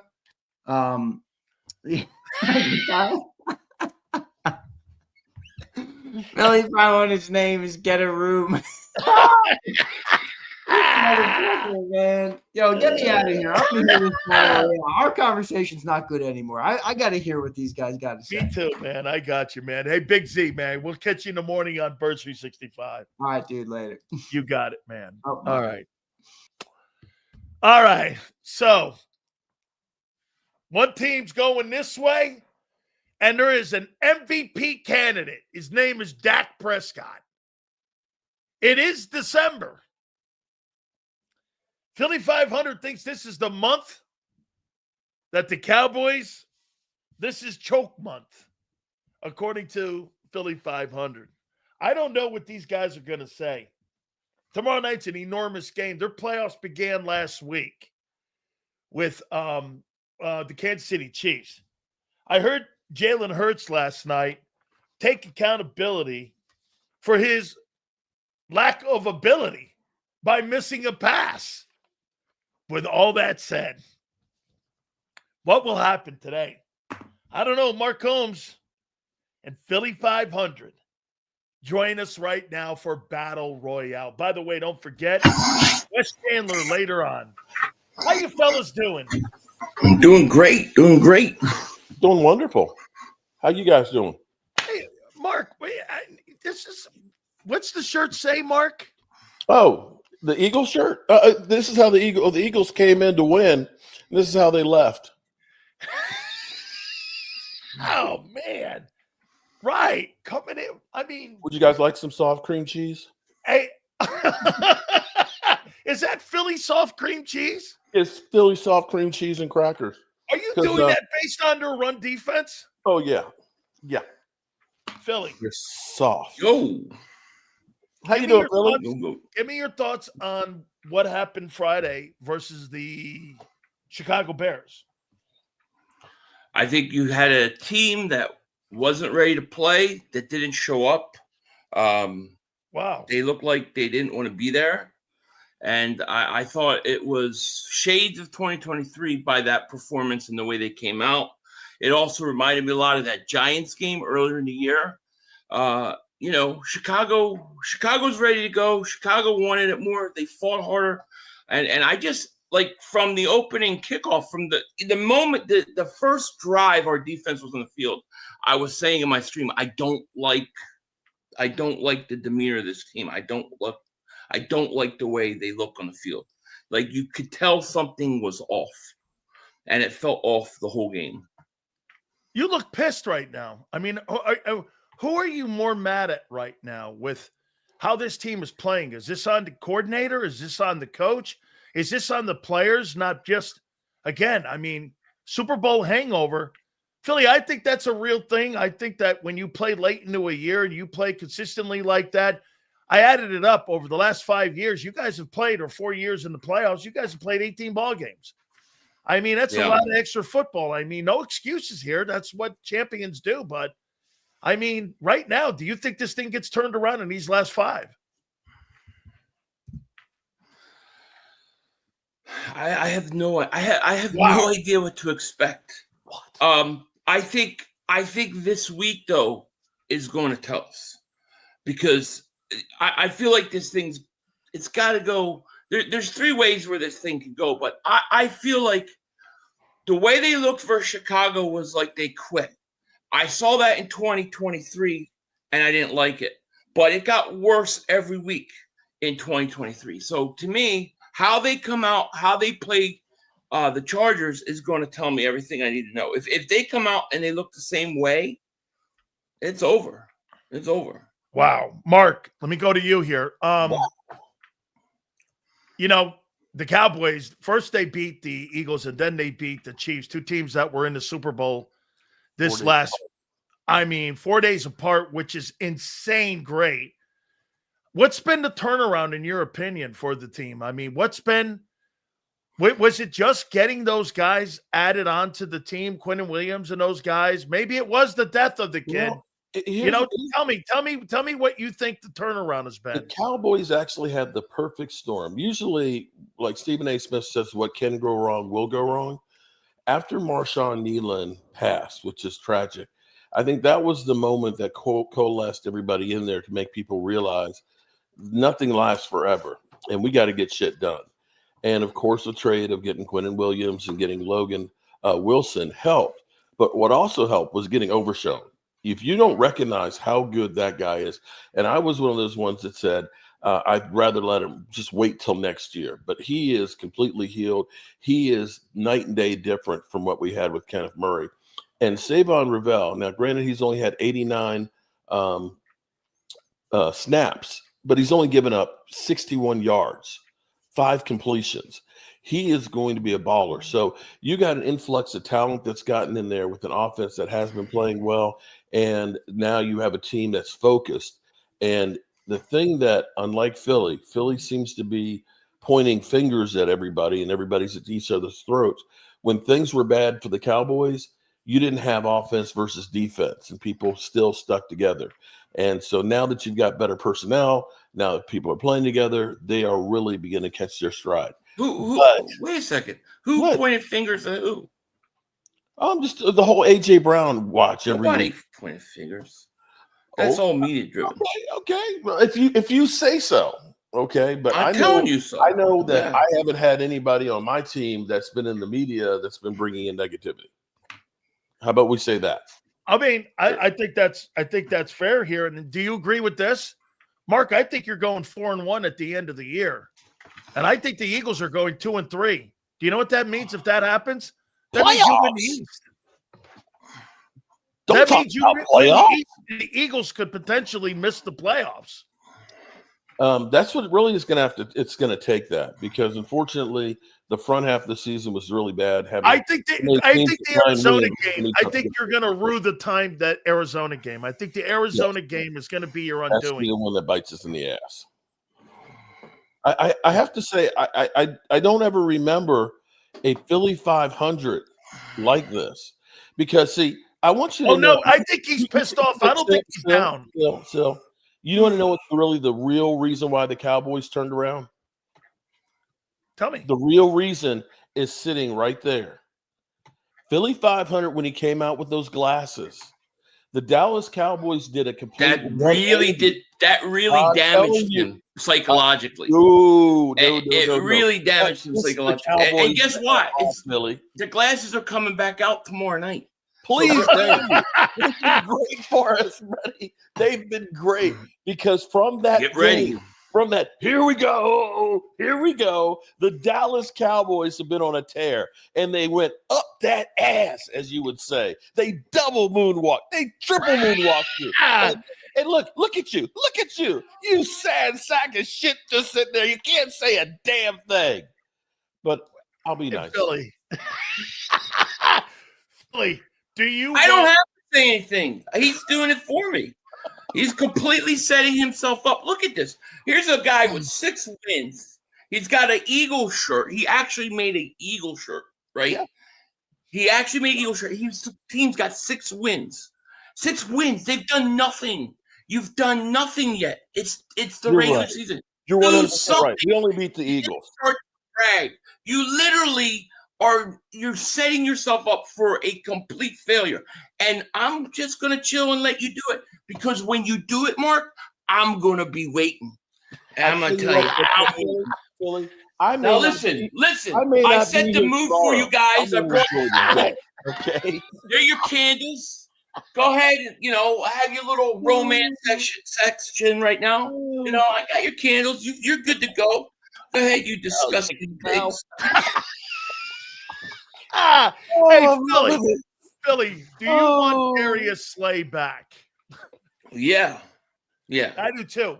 Yeah. I mean, what? I don't know what can it By harm. the way, Philly, he'll start Monday if you bring him back. Yeah, I know he will. You're right. I mean, he can't be worse than Adoree Jackson. I'm sorry, he just can't. And I would say you lose nothing. You're not bringing him back for 5-6 years. You know what I mean? No, you're bringing him back for the playoff run. By the way, Mark, I do feel like one thing I have to say now that he's lit the candles and set the mood for me, that, I got to say this, man. All the shit you took, Dak Prescott right now is in the conversation for the most valuable player award. Well, at the moment, they have odds are favorite. They say 45% for Drake May. Then they have Matthew Stafford, and somewhere down below that they have Dak. But you were right, though, when you were talking about it. If the Cowboys coming back from where they were, if they were to go 4-1 and make the playoffs and go through the Eagles to get there, you really have to consider him to be that. But more than likely, Dak will end up being the comeback player of the year. Dak Prescott is right now on pace for 4,700 yards and 36 touchdowns. Mm-hmm. Hurts He's is done on it pace before. for 3,400. What has he done before, Mark? He did 4,903. No, 2 yards. He was 1 yard. How did that end for you? 12-3. I mean, so 12-5. Yeah. And how did it end for you? There is something called playoffs, it matters. I know you don't know that. I know. Listen, if you wanna watch a little Super Bowl, we got Cowboys. Oh, he's got Super Bowl. I brought all this shit. He's got candles. Yes. You're ready to go, man. You disgusting pigs. I'm curious, though, Billy, was it you who vandalized Patello's house? No, I don't do things like that. No, man, that's uncool. Don't do that. Come on, man. You're taking totally cheap uncool. shots now. Absolutely. Just because your quarterback is going to choke in December, not my fault. Don't blame me. What did that text mean when you sent me that? When you said December? Cowboys every December 1st, since I've been on YouTube, every December 1st, I say, Merry Cowboys choke season. Because as soon as December comes, that means they are now on the clock. The epic collapse is coming. They will choke and lose in some great fashion. It will happen. Maybe it'll be tomorrow night. Maybe they'll even sneak in the playoffs and then lose in the wild card. But as sure as the sun will come out tomorrow, the Cowboys will blow it. They always do in December and January. It's Cowboys choke season, baby. Didn't you say we were going to blow it against you guys? Wait a second. I'm sorry. Didn't you? Yeah. I'm just saying. Wait. Okay. What is that? I said, didn't you say that the Cowboys were going to get double moonwalk? A week and a half. Yeah, and they should have. Okay. They should have. Wait a second. Weren't you the guy that was looking up Super Bowl tickets? Weren't you the guy looking up Super Bowl tickets before the Cowboys playoff game? Okay. Wasn't that you? But Wasn't wait, that you aren't that you was the guy drunk that ass says that crying what about happened Michael in- Parsons? Yeah, but aren't you the guy who said what's happened in the past doesn't matter? That we're dealing with No. right now? No. You Look, Hey. there's a difference between relative time and Oh, 30 years ago. okay. Relative time. Ever since I've been on the YouTube, Eagles have the been Cowboys butt-kicked even the last sniffed 2 the weeks NFC that Championship? their offense has sucked all season. I'm trying to help you, Mark. And they are creeping in the I'm back of the head. trying to They are help going you. downhill and Do crashing. you understand? I am trying to help you. I am trying to tell you, you are going to be hurting. You're setting yourself up for Not at all. failure. Not at all. Failure. Your team chokes. Right now, bro. They stink, and Dak can't win a playoff game. He can't Mark? win playoff games. How do you feel about tomorrow night, Mark? Tomorrow night, on paper, He's not even worried. I'm not. He's not even worried. I am worried about tomorrow night because it's literally. This is Dan Campbell, Mr. Gamble, I should say, who is tough. And he's looking just like the Cowboys. This is the season right here. You're playing on the road against a caged animal, and it's the NFL. From 1 week to the next, you can just completely go in the toilet. Would it surprise me if the Cowboys got beat? No, because that's just the nature of the beast. The fact that the Commanders almost won against Denver the other night goes to show you how much this NFL season, how crazy it is. Do I think the Cowboys will win? I think they'll win. With the amount of injuries that Detroit has right now, the Cowboys definitely have the advantage. They're the healthiest they've been all season. Philly, does this feel like a 2023 collapse, or do you think there's going to be answers this time compared to what happened at the end of 23? I think it's. I feel a little bit of both, if we're being honest. After that Chicago game, yeah, it did feel like that. But then on the other hand, I feel like they've got to have learned how to deal with this a lot better. They've had to learn their lesson. They did win a Super Bowl, so I got to give them some leeway there to fix it. And just the over negativity and people crushing them. And I'm not saying they don't deserve it, but it's just so extreme right now. I would not be surprised to see something turn around because that's the way the NFL goes. It's just one of those weird things, So it could go either way. The impact, Mark, for you on Quinnen Williams has made to the defense has been what? Something that the Cowboys have needed forever. The Cowboys, as much as Philly wants to say it's always just Dak, two things you got to be able to do. I think he's the best D tackle since Russell Maryland. Oh, without a doubt. This is way better. And I think he's better than Russell. But you've got to be able to run the football, and you got to be able to stop the run. And right now with Javonte Williams, he's been running the ball great. And the last 3 games, we've averaged giving up 69 yards a game on the ground. That's unheard of for us currently. He has been that and everything that you want. And using this 5-man set has definitely helped us as well. Getting Osa Ndigazua out there, Kenny Clark and him, you can't run on that front. And you're going to see a lot of that with the Lions being as banged up as they are without Amon St. Brown and Laporta both out. It's going to be, can we stop the run? And if we can stop the run, then it's going to be a great game for the Cowboys. Philly, don't you agree that the most disappointing football player this year on your football team has been Jalen Carter? No. I mean, he has been very disappointing. I will say that. But I actually think kind of like Cam Jurgens and Landon Dickerson. Okay. I think that offensive line is. Are you more disappointed in the offense or the defense? See, let me tell you here. I'm not that disappointed in the defense because Philly, you blowtorched 5 guys off that roster from the Super Bowl. I mean, what were people really expecting for that team to look like that they were going to be just to pick up the baton from that 24 defense? Mm-hmm. That was going to be totally unlikely. You only have one personnel difference on that team from 11 months ago, and that's Steen and for Becton. I get you've missed Lane. The Lane Johnson miss, there's no question he is a huge miss in that offensive line and in that offense. But, I mean, dude, doesn't this fall back to Howie Roseman? this was not a very good offseason for him. Well, he took chances that the guys that he drafted were going to develop. So I get what he's doing and why he's doing it. But yeah, I mean, Ringo didn't develop. Steen is just so. I mean, let's face it. Cam Jurgens, I don't know what to make of Jurgens. I don't know if he's just hurt this year or if his back is shot. Like, I really don't know. I just can't get over watching this offensive line play, though. Like, I watched them. Like, they hold the block for 2 seconds and they stop. Yeah. They're literally stopping before the whistle. So what is wrong with them that they can't finish blocks? I mean, I don't know. I would think that this team somewhere inside has the ability to get the run game going.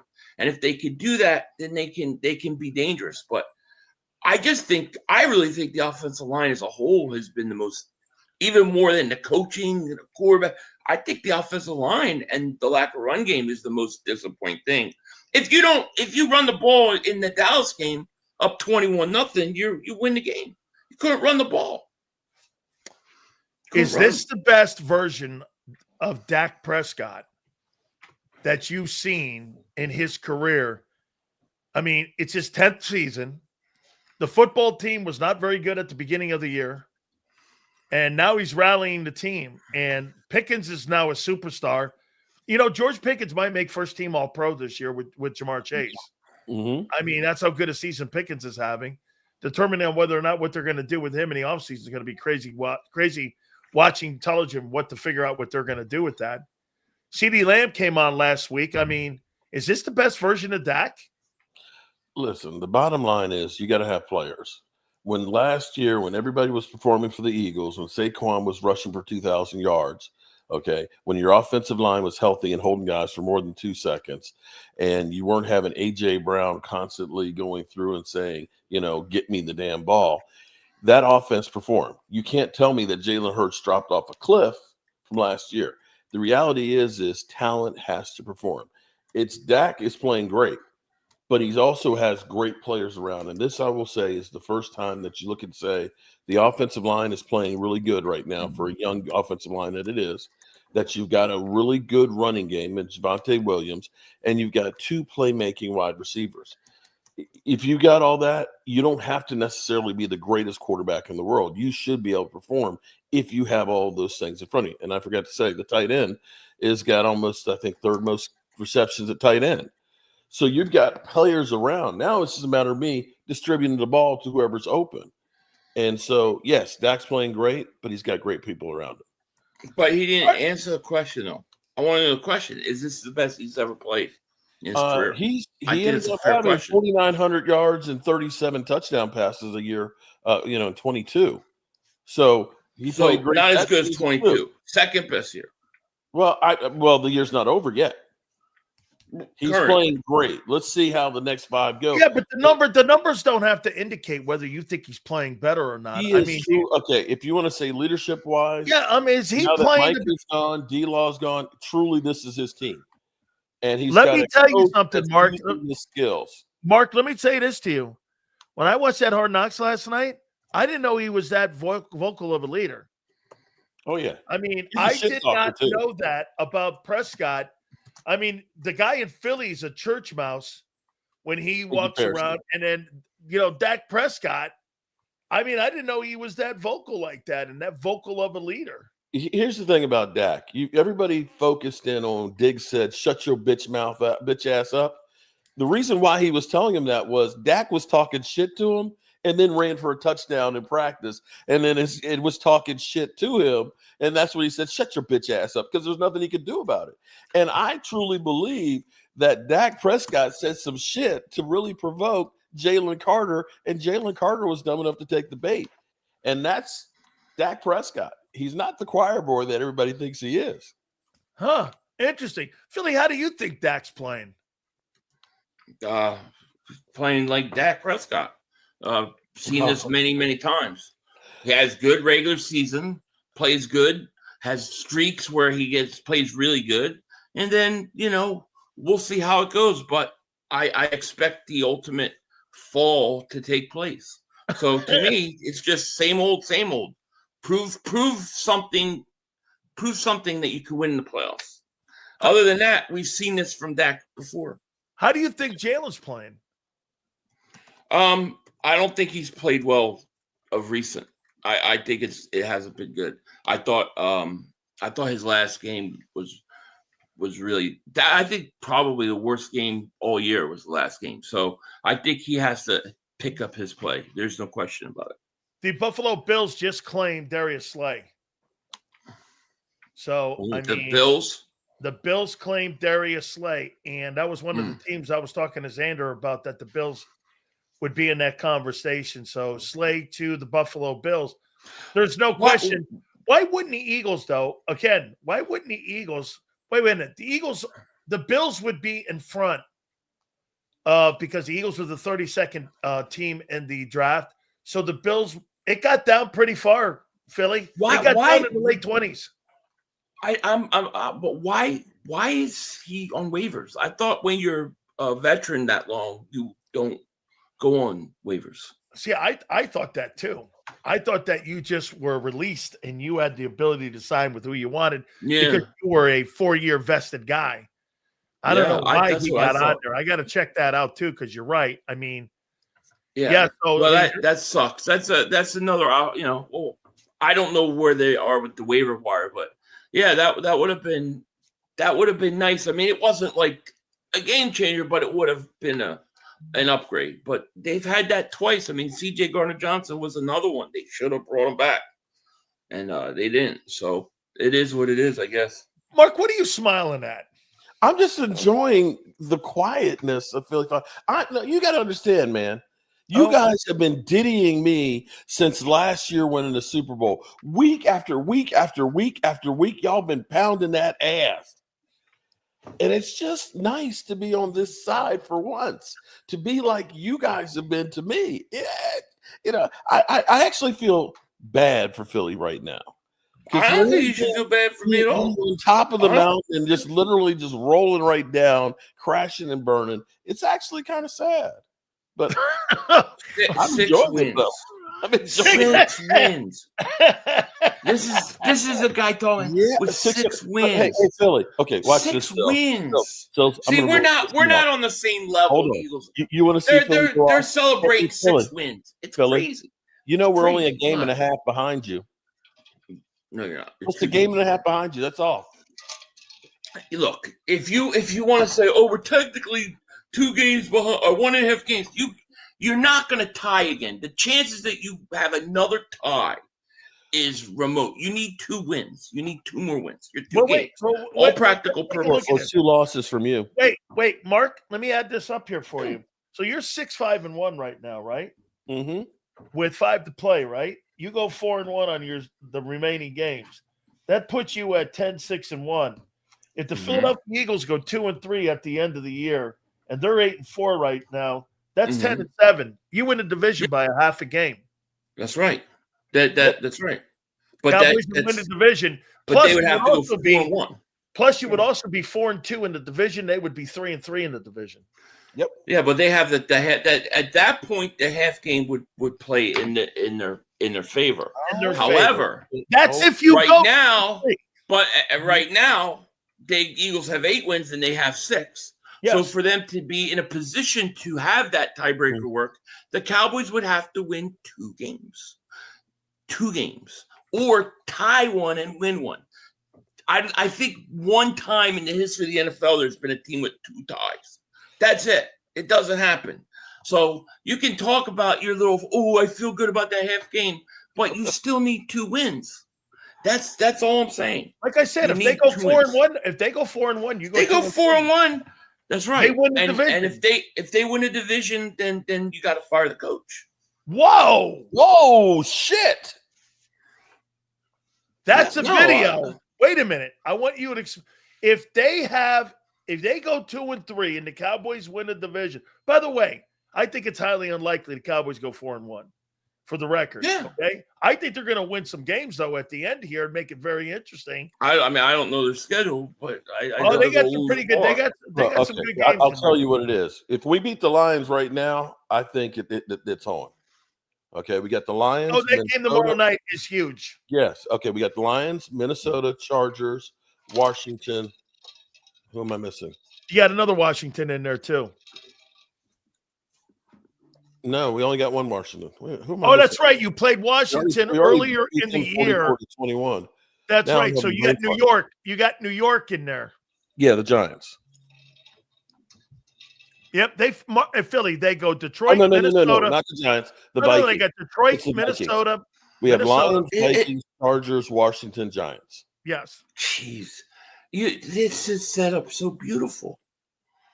I mean, this is such a typical end of the season Cowboys choke coming. They're going to win.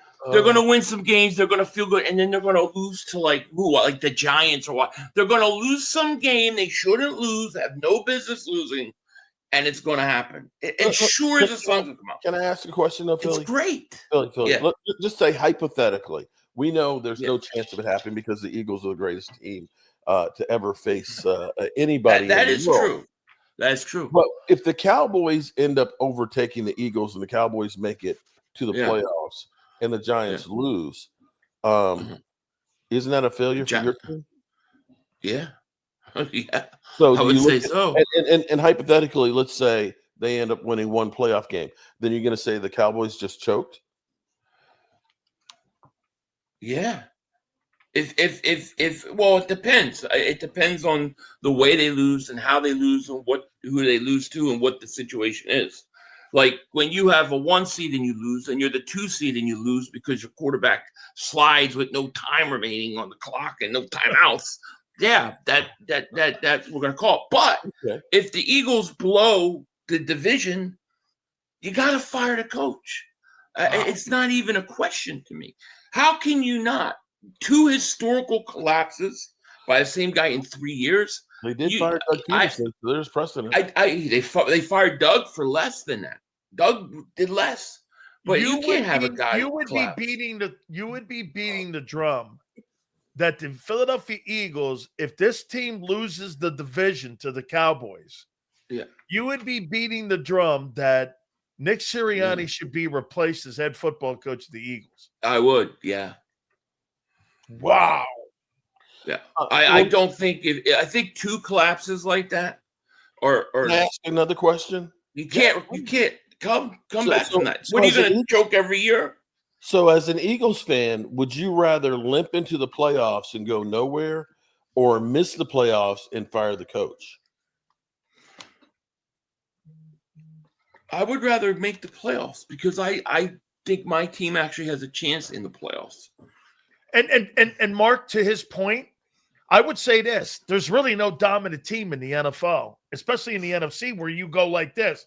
I think anybody who gets into the postseason, I think anybody can win it this year. I tell you what, Sills, if the Dallas Cowboys go 4-1 or run the table, that might be your dominant team right there. To have gone through and basically turned it around and going through a gauntlet. I'm not saying that it's going to happen. But you have to look at that and say that took some consistency for 8 weeks for them to actually be good. And that would be one of the teams. They won't be one of the high seeds. They would probably end up being the 3rd seed. No, if they win the East, they'll be at minimum the 4th. Right. I said they'll probably be the 3rd seed. Yeah, minimum. They'll be ahead of Tampa Bay or the Panthers. Well, Tampa might not even win that division. That's right. Carolina may win that thing. Right. That's what I said. But either way, if you run the table, you're probably going to be ahead of them. So and Chicago's got some tough games left. They do. Right? They got a huge game. Hey, I think the Rams are still going to win home field. Yeah. They could. Okay, last questions, guys. I have no problem going there. How about, no, I don't. Listen, if the Philadelphia Eagles or even the Dallas Cowboys, if anybody would do this, I don't think anybody's saying this. Boy, I really am afraid to go to Chicago and play the Bears. I don't think anybody's saying that, right? That you're not nervous going to Chicago and playing the Bears. All right, Philly on Monday night. Does your team win that football game on Monday night against the Chargers? Now, I mean, their defense is 3rd or 4th, something like that in football. I know. They got a pretty good defense, and they got an injured Herbert, left hand in a cast, going to play in that game. What are you feeling about that? I look, as bad as it is, and maybe, you know, as negative as it seems, or even I've spoken today, I still think deep down inside, I think this team's going to find a way. They're going to turn this thing around. They're going to get going, and they're going to be deep in the playoffs. I believe at the end of the day, that's going to happen. However, if for some reason they lose to the Chargers and they lose in a fashion like they did with the Bears, then I'm going to really think this is 2023 all over again. And that will worry me. I really think this is this game is going to tell us. You think this is a signature game? You think this this is an identity game? This is a signature game for Philly? Like, you're going to know either pretenders or contenders out of this Charger game.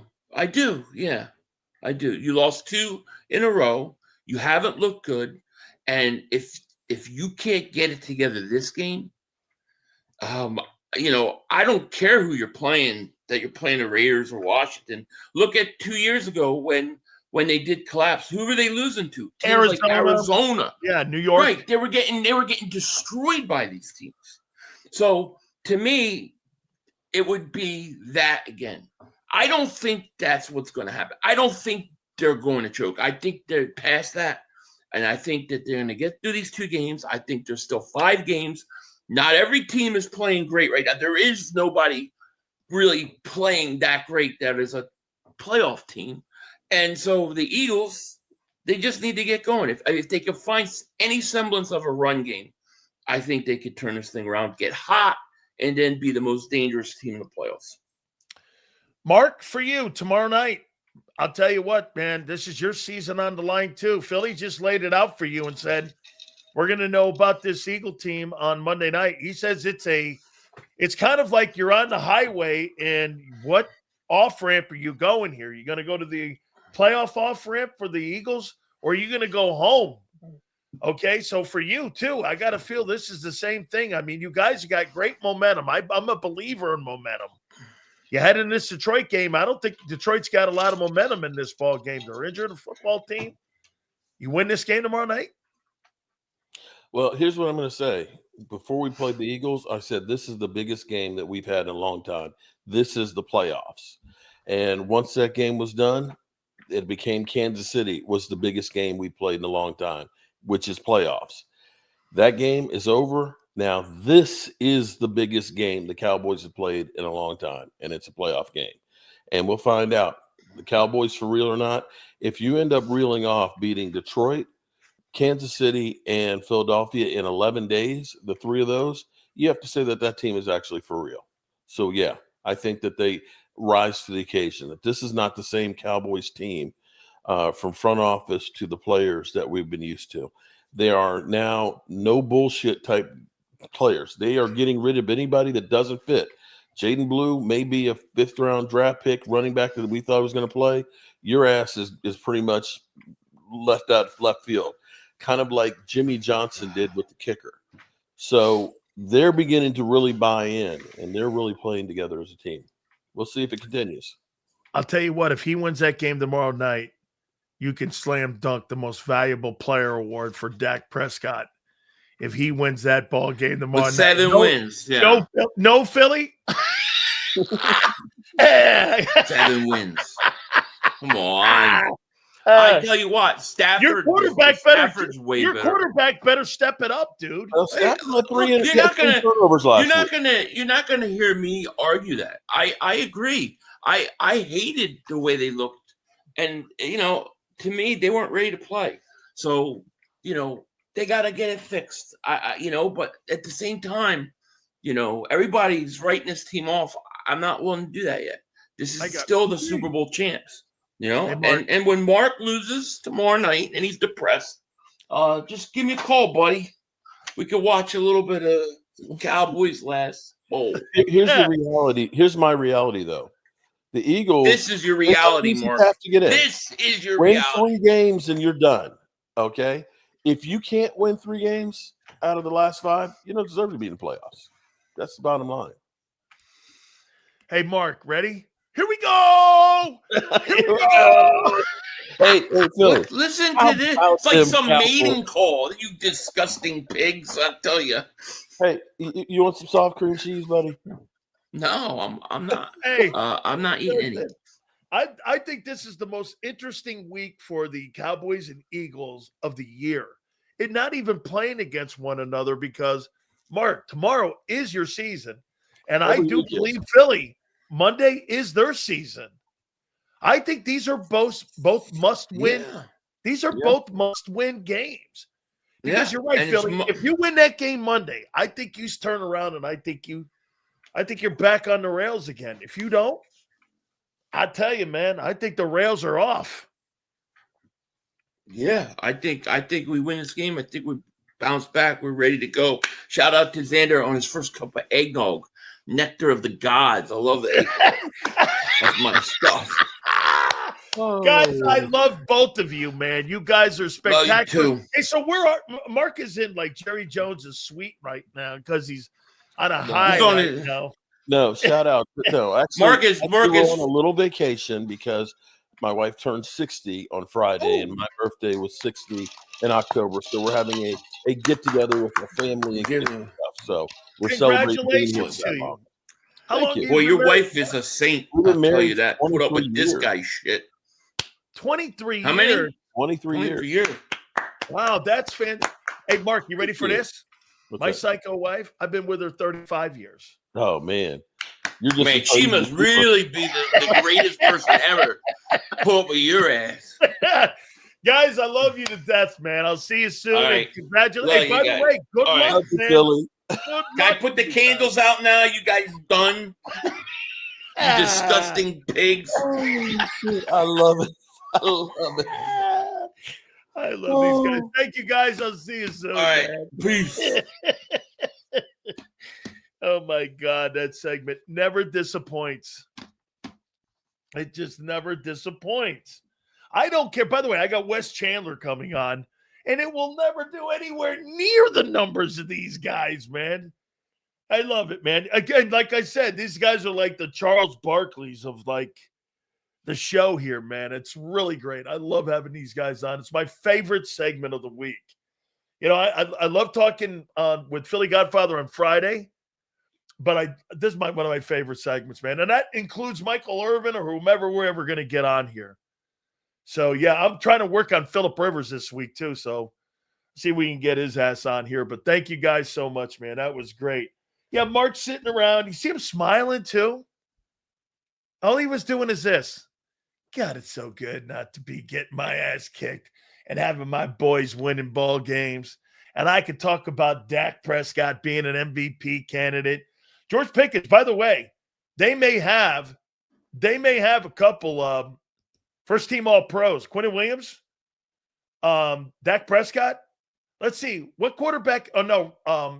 The two quarterbacks on the All-Pro team are going to be Stafford and Dak. Stafford and Dak are going to be the two first-team Pro Bowlers, first and second-team Pro Bowlers. Who else in the NFC? It's not going to be Golf. It's not going to be Caleb Williams. Ain't going to be Hurts. I mean, it's going to be Dak Prescott and Matthew Stafford. First and second-team All-Pro. How you doing? And by the way, you got to say that Pickens is going to be on that list. Hey, the kid that you drafted out of Alabama is going to be on the all-rookie team. Okay? I mean, right? How you doing? Darius Slay went to waivers was because it was past the NFL deadline. Okay, it was past the NFL deadline. If it was before the deadline, he wouldn't have been subject to waivers. I wonder why the Steelers waited that long. It may come out that he wanted to be released so he could get picked up either by the Eagles. He's picked up by a contender. Oh, my God. Darius Slay is going to be playing against the Eagles in a couple weeks. Is that right? All right, Zander, I think we got a couple more super chats, too, before we take a timeout. Wes Chandler's going to join us, one of the legendary Chargers of all time. Slay to the Bills.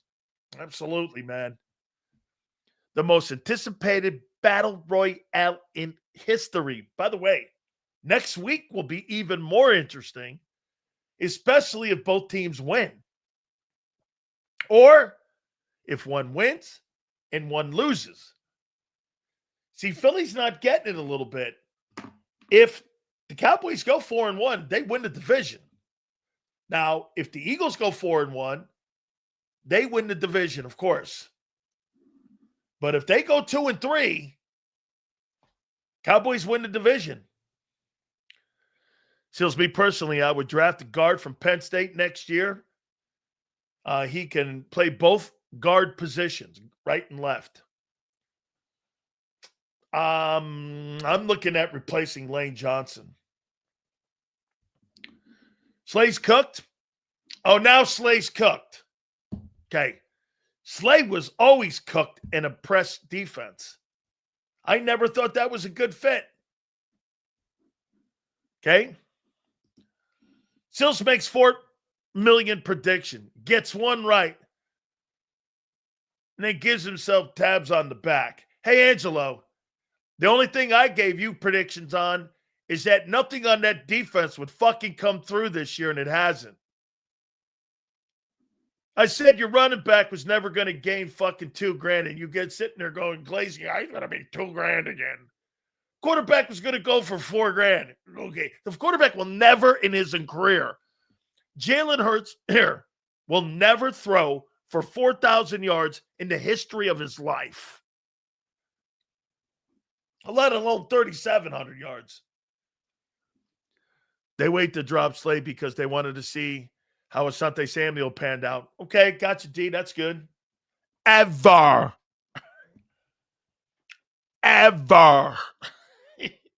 Dak Prescott. If Dak goes 4-1 and wins the East, he'll be your MVP. Him and Stafford will be in the conversation for the most valuable player award. Trey Lance will be playing in the fourth quarter. Why? Because your stout defense that got fucking ran over last week by the Bears? Backstroke, pow. Backstroke, pow. Backstroke, backstroke, backstroke.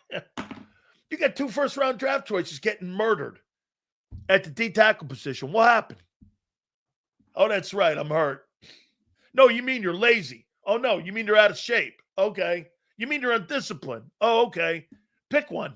I'm hurt, I'm out of shape, and I'm undisciplined. Who am I? I'm Jalen Carter.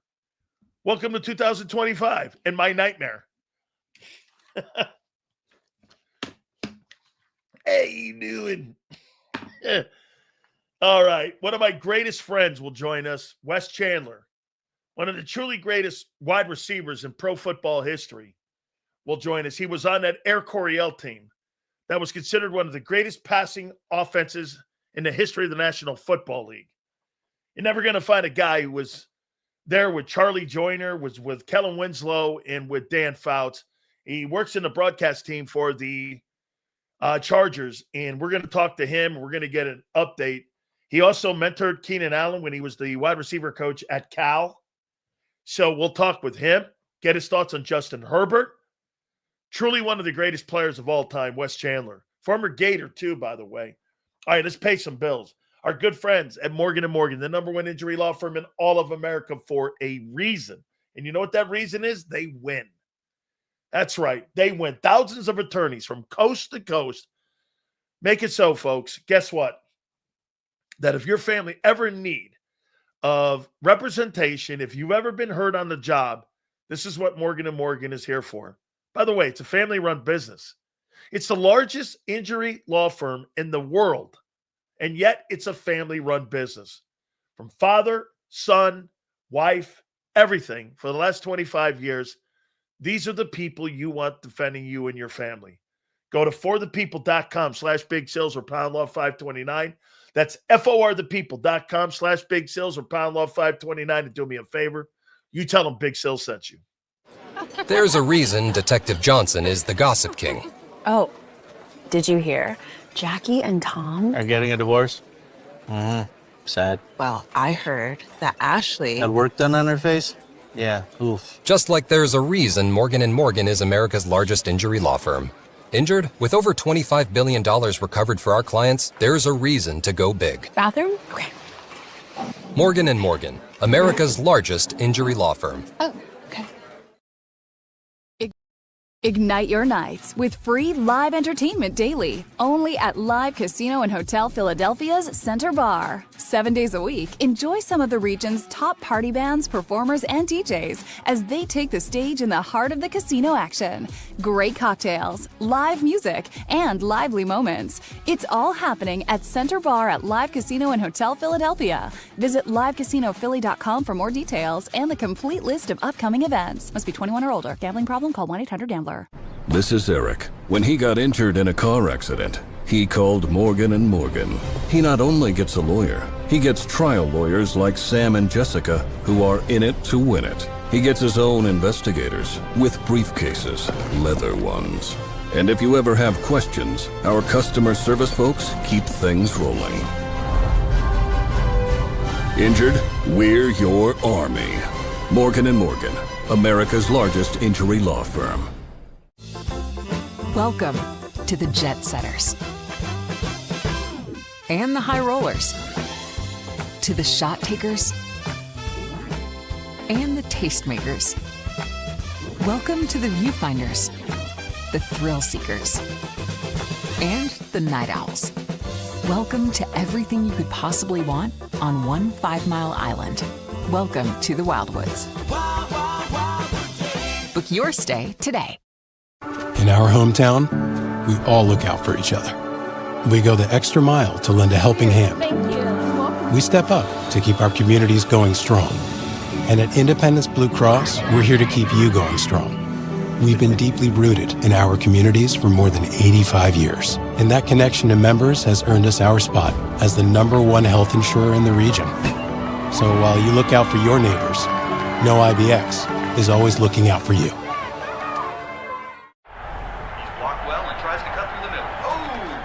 Your gut says Miami is going to win, and you should take the over.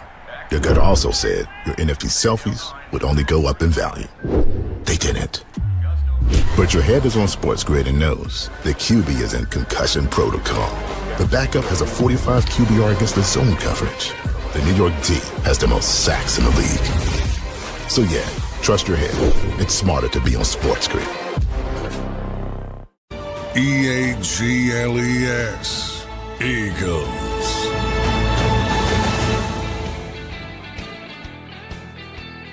Say it with me. Dak Prescott MVP.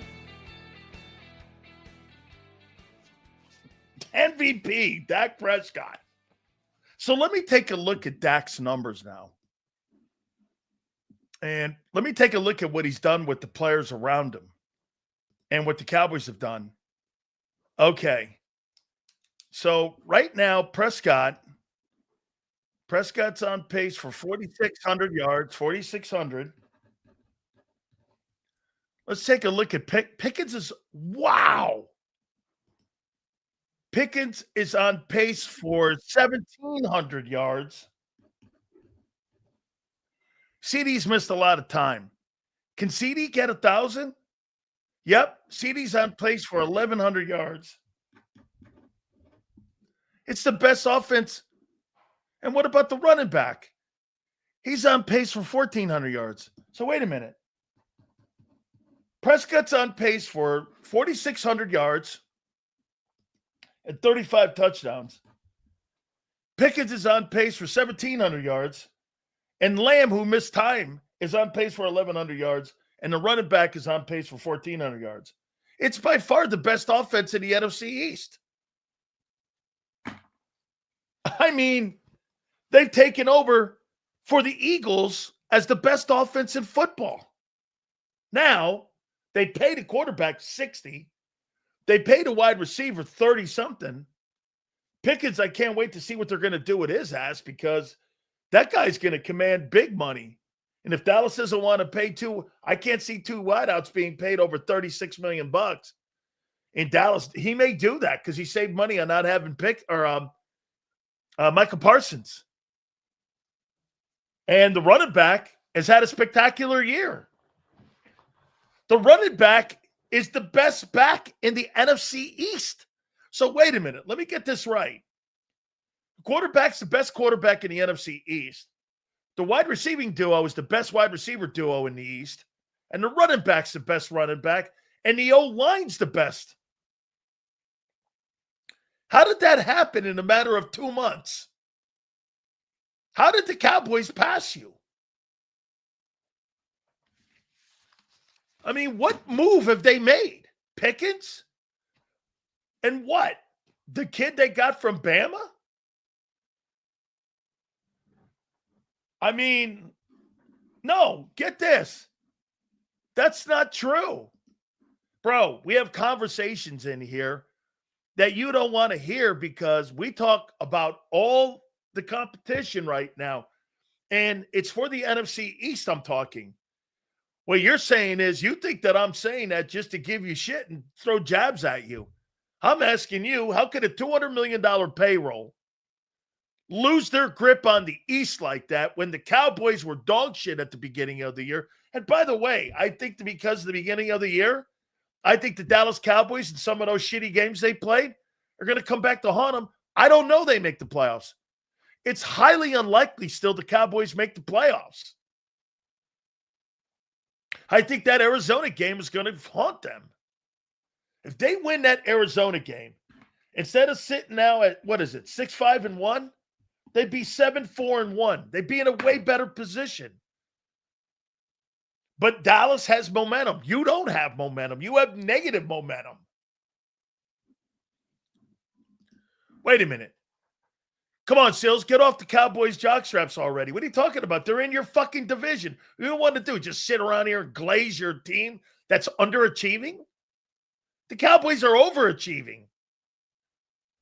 And they're in your division. Hey, listen, you know what sports talk is? Covering it all, good and bad. And unfortunately, you're in a shit barrel right now. You're in a barrel with bad apples. Jerry Jones could be the GM of the year. Get this. That's right. Make this point to you. He got rid of Micah Parsons and they dog walked him. If that guy makes the playoffs and he wins the East without Micah Parsons, he was right in the end. He would have been right. Cowboys trades and CD Health. Hey, man. Dude, Quinnen Williams is a tremendous move. Oh, and by the way, put this into context. You ready? You added Quinnen Williams. You've got George Pickens. You drafted the Bama kid, which looks like it's panning out.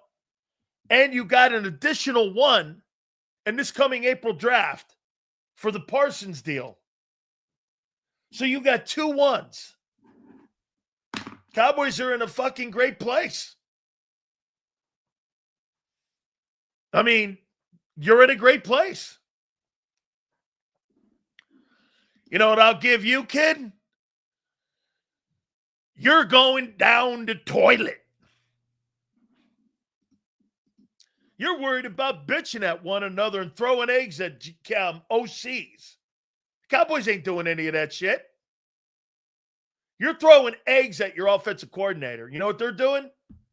They're putting W's up. Think about that where you are as a team. Your fucking fan base is throwing eggs at your coordinator in his house. And the Cowboys are putting points up. I mean, where would you rather be? Think about that guy. That guy's talking shit, and yet you got people and fans in your city because you hate the team so bad the way it's playing and performing, throwing eggs at a dude's home. Congratulations. Hey, heck of a fan. Look, it's not all you guys. I know. I don't want to go too nutty there. Eagles owe Lane Johnson $80 million over the next 4 years. Woo! How you doing? Who has more wins, Eagles or Dallas? Hey, Junior, ain't about where you are. It's going to be where you're going. Nobody gives a shit where you are December 3rd. They care where you are. Let me get that right here. See that guy? That's the guy that sits around like M. Reyes going, 10-1. What a dope. So fucking dopey. You know what you care where you are? I'll let you know at the end of the season. At the beginning of January, when the season ends. That's the end of the race, guy. 10-1. 10-1. Extra wet. Yeah. Well, because they're winning. You surrendered. So wait a minute. Get this what Senor's doing. And everyone else in here. Not everyone. You surrendered a 21-point lead to the Cowboys. You gave up 281 in rushing to the Bears. And you want to sit here and what? Glaze the Eagles? Based on what? No. I do believe in the quarterback. I do. I think the quarterback is a star. It's funny. I look at that guy, Drake May, and then I turn around and I look at Jalen Hurts and I go, ooh, like good chick, bad chick. Like hot yoga. I'm learning that thing about hot yoga. You know, Lane Kiffin and all. Hot yoga. New thing for me. I got to get out more. Hot yoga. 49ers with the yes. Hey, Senor, I know you remember me constantly saying this, that the 49ers are going to win the West because they play nobody. And I still believe that they're going to win the West because the Rams have a tough schedule down. They may drop one more. I don't know if San Francisco does. And I do not think San Francisco's better than Seattle or the Rams. Yes, well coached. By the way, I would even put this in there. Well run. The Patriots are a sensational organization. By the way, over the last 25 years, there's been no football organization better than the New England Patriots. No, nobody is even remotely close to the New England Patriots. It's the best organization in football right now. And it will be that way as long as Bob Kraft owns that team. By the way, is on the ballot along with Belichick for the Hall of Fame. I mean, it's the best. How bad is Howie Roseman mortgage the Eagles' future? No, I think he did the right thing for 26 and 27. I do. He's just not a very good, he's just not a very good guy when it comes to looking at how he runs his organization. Absolutely. Because right now, well, no, I'll take that back. He looks at how he's running his organization, and he's doing a great job of it. But he mortgaged the future. Okay? Let's see if this guy's lying again. Less than a year ago, less than a year of success, get the fuck out of here. The Pats are new money and not a real challenger. Get this. So over the last 25 years, I'm going to show you guys something on what a Dummkopf this guy is. Okay, so let's go to year on New England, what they've done. Since Bob Kraft has owned the football team, okay, I'm going to show you. This guy will try to convince you that the Eagles, I'm assuming, are a better franchise over the last 25 years than the fucking Patriots, which is a fucking joke. And let's see, when they went to the Super Bowl and lost it, not that one there, the earlier one, when they went and they lost the Super Bowl, was the first year was Parcells. That was 19 when they lost the Super Bowl and they lost it. That's right. There it is right there. Lost the Super Bowl. They lost to the Packers. Bought the team in 96. There's one AFC championship for Bob Kraft. Okay? Go down the list.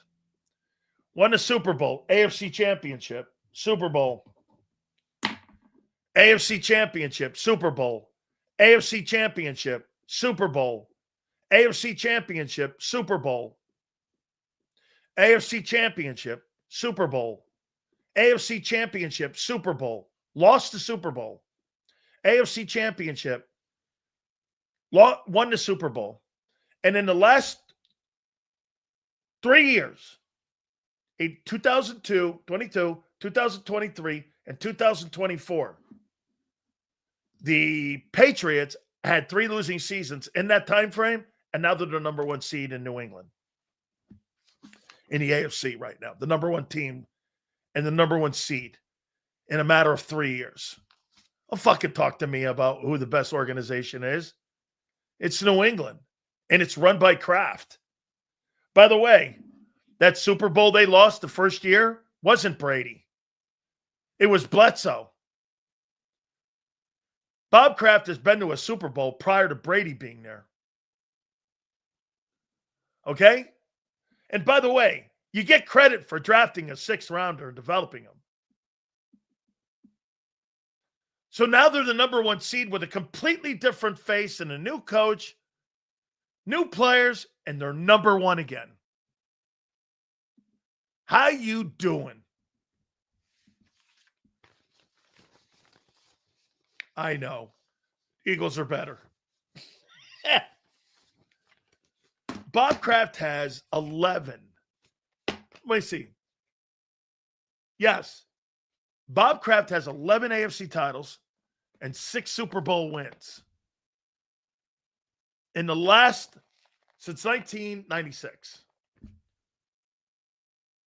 Where are you in that? Since 1996, he's got 11 conference championships and 6 Super Bowl wins. What are you talking about again?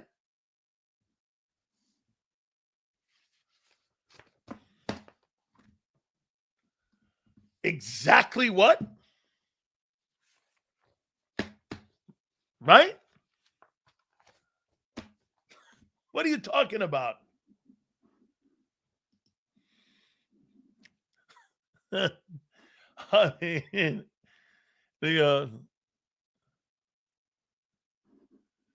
yeah. Talk to me about the last 5 seasons. Okay. Well, that'd be the Chiefs. Facts. Not you. Last 5 years? That ain't you. You don't have the best organization in the last 5 years. Where do you think that? They've been to 4 Super Bowls in 5 years. Kansas City. And they've won 3 of them. Facts. Facts. Yeah. At least Bob Kraft likes, you know what we're finding out? We're finding out a little bit more about Lane, too, by the way. Did Kraft get his money from Gillette Razors? Actually, it was Victor Kiam who owned Gillette. And he bought the team from Victor Kiam. It went from the Sullivan family to the Victor Kiam family. And then Kraft bought the land around the stadium. I don't know where Wes is. I hope we're able to catch up with him. And they're able to, he started buying all the land around. It was called, what was that stadium called? It wasn't called Gillette. It was called something else. Forget what that stadium was. Yeah, I forget what it was. Well, it could have been Sullivan Stadium because the Sullivan family owned it.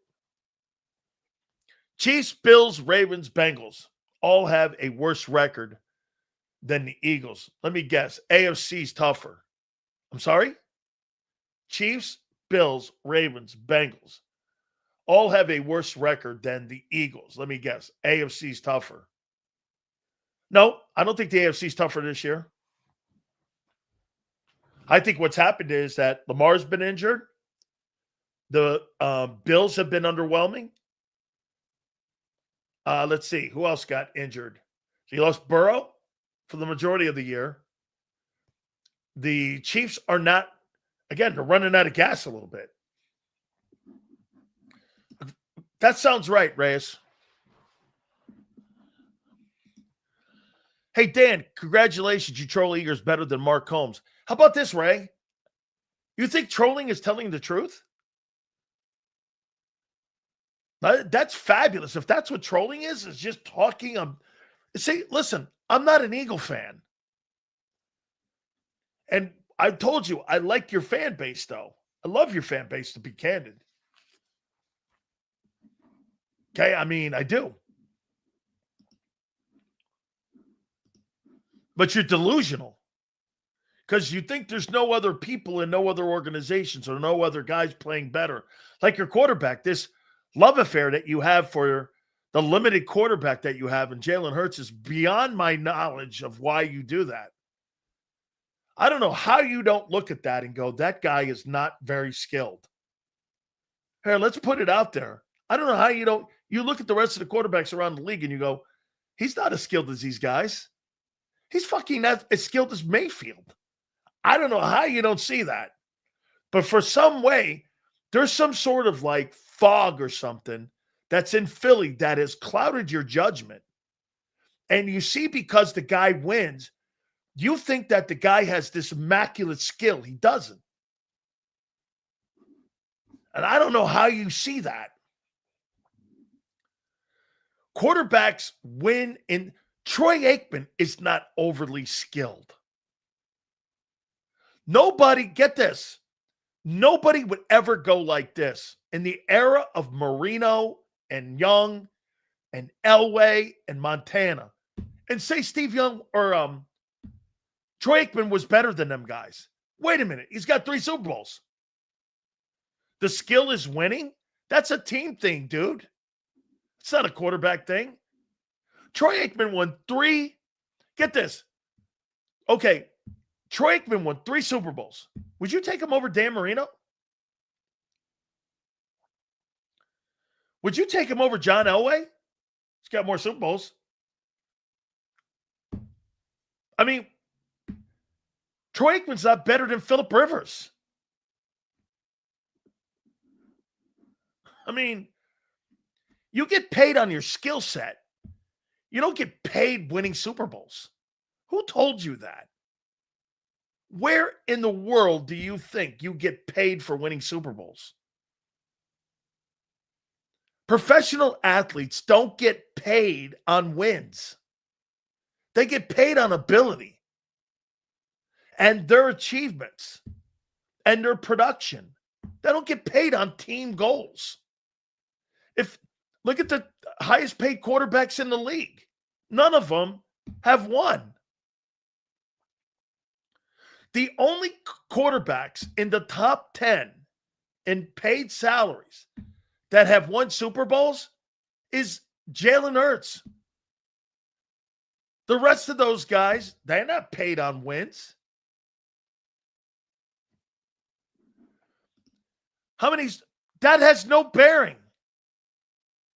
That has zero bearing on how the NFL sees Mayfield compared to Hurts. That has no bearing on it. Just because you went to a Super Bowl like Trent Dilfer or like Jim Plunkett. Jim Plunkett, by the way, Jim Plunkett adds the same amount of Super Bowl appearances and an MVP as Jalen Hurts does. Would you consider Jim Plunkett a superstar player? No. You wouldn't. Really, Jim Plunkett's got 2 Super Bowl appearances and a win and an MVP. What? I mean, and Jim was a good player. He was a Rookie of the Year in New England. He was a good player. I mean, he was. He's a fabulous football player. people have clouded that, and you can't look at Hurts without adding the MVP in the Super Bowl and going like this. Hey, look, Nick Foles was better in the Super Bowl than Hurts was. Nick Foles was sensational in that game. He was a journeyman. Okay? Big Sills taught me Super Bowls don't mean shit. I'd rather have a stat quarterback. That's how he's paid. That's how he's perceived. You guys don't get it. You'd rather have a Super Bowl quarterback? Go get Trent Dilfer. Trent Dilfer's a Super Bowl quarterback. He won. Brad Johnson won. Brad Johnson and Trent Dilfer show you. You don't have to be exceptional to play quarterback and win a Super Bowl. Think about that. Brad Johnson's a dear friend of mine. Brad Johnson is a good player. Okay? He's a good player, Brad Johnson. Jeff Hostetler was a good player. All those guys won Super Bowls. They were not exceptional. They were not. You don't have to be a superstar player to win a Super Bowl MVP. You have to be exceptional to win an MVP in a regular season. You got to play great for 6 months. You put so much emphasis on the Super Bowl that doesn't really tell you who the player is. That's 60 minutes of football. The other award is 6 months of football. Now, and again, I think what the problem is, though, Coyote, is that fans don't get, because I'm talking like a player. Super Bowls are, that's it. That's right, Mikey. You just said it. Thank you. You just said it. You're exactly right on. That's it right there. I'm talking like a player. You guys are fans. I mean, look, I'm here. There's so many players that have won Super Bowls that aren't MVPs that are good. Brad Johnson, Jim Plunkett, Jeff Hostetler. Those guys are good players. No disgrace and no shade on them dudes. None at all, actually. None. But, I mean, you don't have to be exceptional to win a Super Bowl.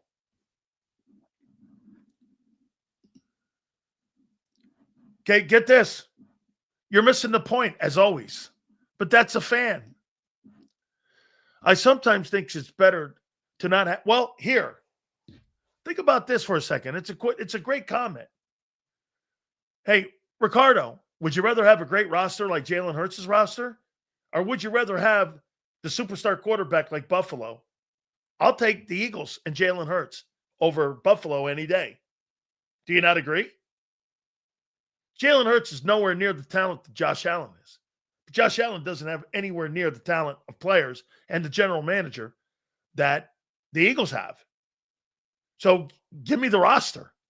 I could put a guy in there like Jimmy Garoppolo. You don't have to be exceptional. Jimmy Garoppolo got to a Super Bowl. Colin Kaepernick got to a Super Bowl. Give me the roster every day. I'm going to get to a Super Bowl with a roster. Correct. Phillip Rivers is a great player. You know what he didn't have? Great management. He didn't have very good. I mean, after A.J. Smith left, they didn't really have good general managers, and the owner never wanted to really play for any defense. Dude, McNabb is a better and more skilled player than Hurts will ever be. Okay? But I don't think Jeffrey Lurie was as committed as he is now to building a roster as he was back then. Look at the nobodies and the potato sacks you had at wide receiver for McNabb outside of T.O. Who did Jeffrey Lurie go out and get wide receivers for McNabb? Nobody. I mean, look at the wide receiving core he had for Carson Wentz. They were dog shit. If your roster's stacked, you can always win a Super Bowl with an average quarterback. That's correct. Don't turn the ball over and don't throw high volume. I think that's correct.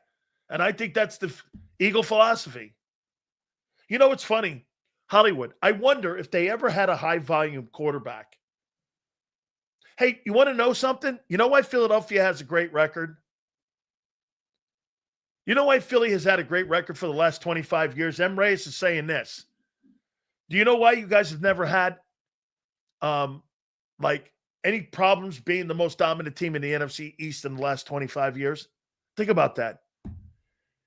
You didn't have a 100-catch guy at wideout until 3 years ago in the history of the team. In the history of the team, you never had a guy with 100 catches at wideout. Never. You were a tight end team and you ran the ball. Okay? He was great. Never had 100 catches. You never had high volume passers. You ran it through the tight ends. That was controlling in the middle of the field, and you ran the ball, and you played tight defense. It's like less turnover football. You never have had a high volume quarterback in here. Outside of Foles, a little bit, and maybe Mahomes or Wentz. Westbrook, if last I checked, wasn't a receiver. How many Super Bowls did Jim McMahon win? 1. Jim McMahon won 2 Super Bowl championships. Okay. I that's right. I think he went to another team and he won one, I think, as a backup with Green Bay, maybe. He was an elite, great defense. Correct. I don't think he was trash. I don't think the guy was trash. I thought he was just okay. James Thrash. Remember him? He was okay.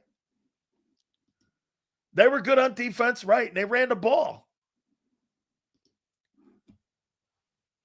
Jim Johnson's defense was the main thing for us in that era. Serviceable offense with an elite defense and a really good quarterback. Look, I liked McNabb. I just never thought he was a great leader. I thought he complained too much and he was fucking petty. Worrying about D-Jax making the All-Pro team or the Pro Bowl at 2 different positions. I actually had friends, before I even came here, was talking to you, I had friends tell me what an asshole McNabb was. I goes, what do you mean? Well, they were in Hawaii, and D-Jax had done something for the first time that no player in the league had ever done. He went to the Pro Bowl with 2 designations, special teams and wideout. No one had ever done that. And some of the guys that were there at the Pro Bowl that were friends of mine go like this. All you heard was McNabb talking shit on him, saying he didn't deserve it.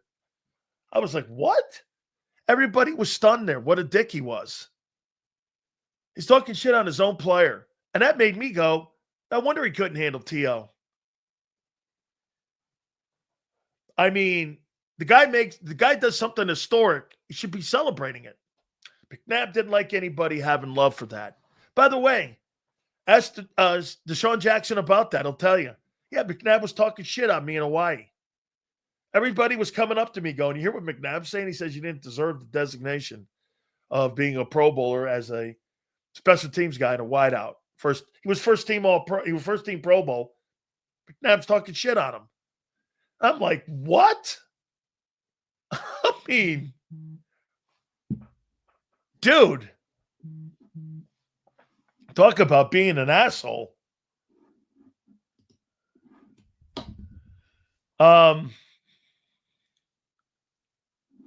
I don't remember that. I don't know why he did. I don't know what he said. I thought he lost his job over something. I thought McNabb was jealous of Terrell Owens. By the way, one thing about Terrell Owens, you know what you Eagle fans have been fed? That Terrell Owens is a quarterback killer. Well, who was quarterbacks? Let me think. Jeff Garcia. Who else? Tony Romo. McNabb is the best one he's ever had. Who else? Tim Rattay? I mean, Jim Drunkenmiller?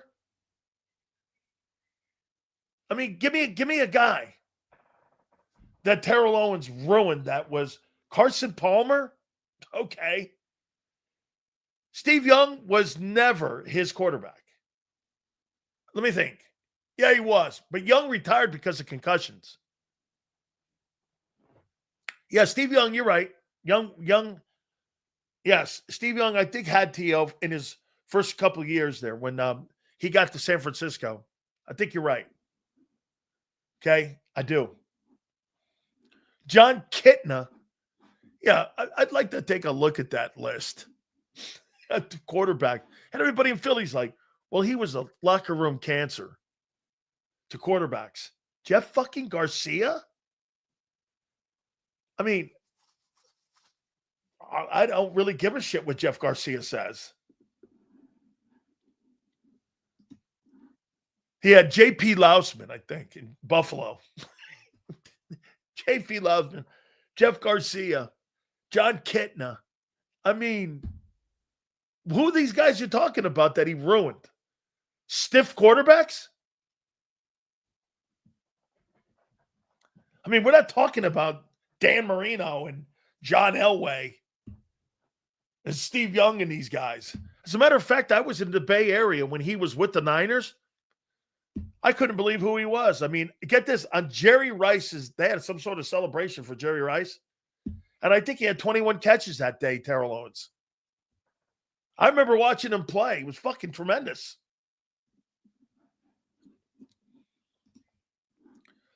T.O. wasn't a quarterback killer. He was just too big of a, yeah.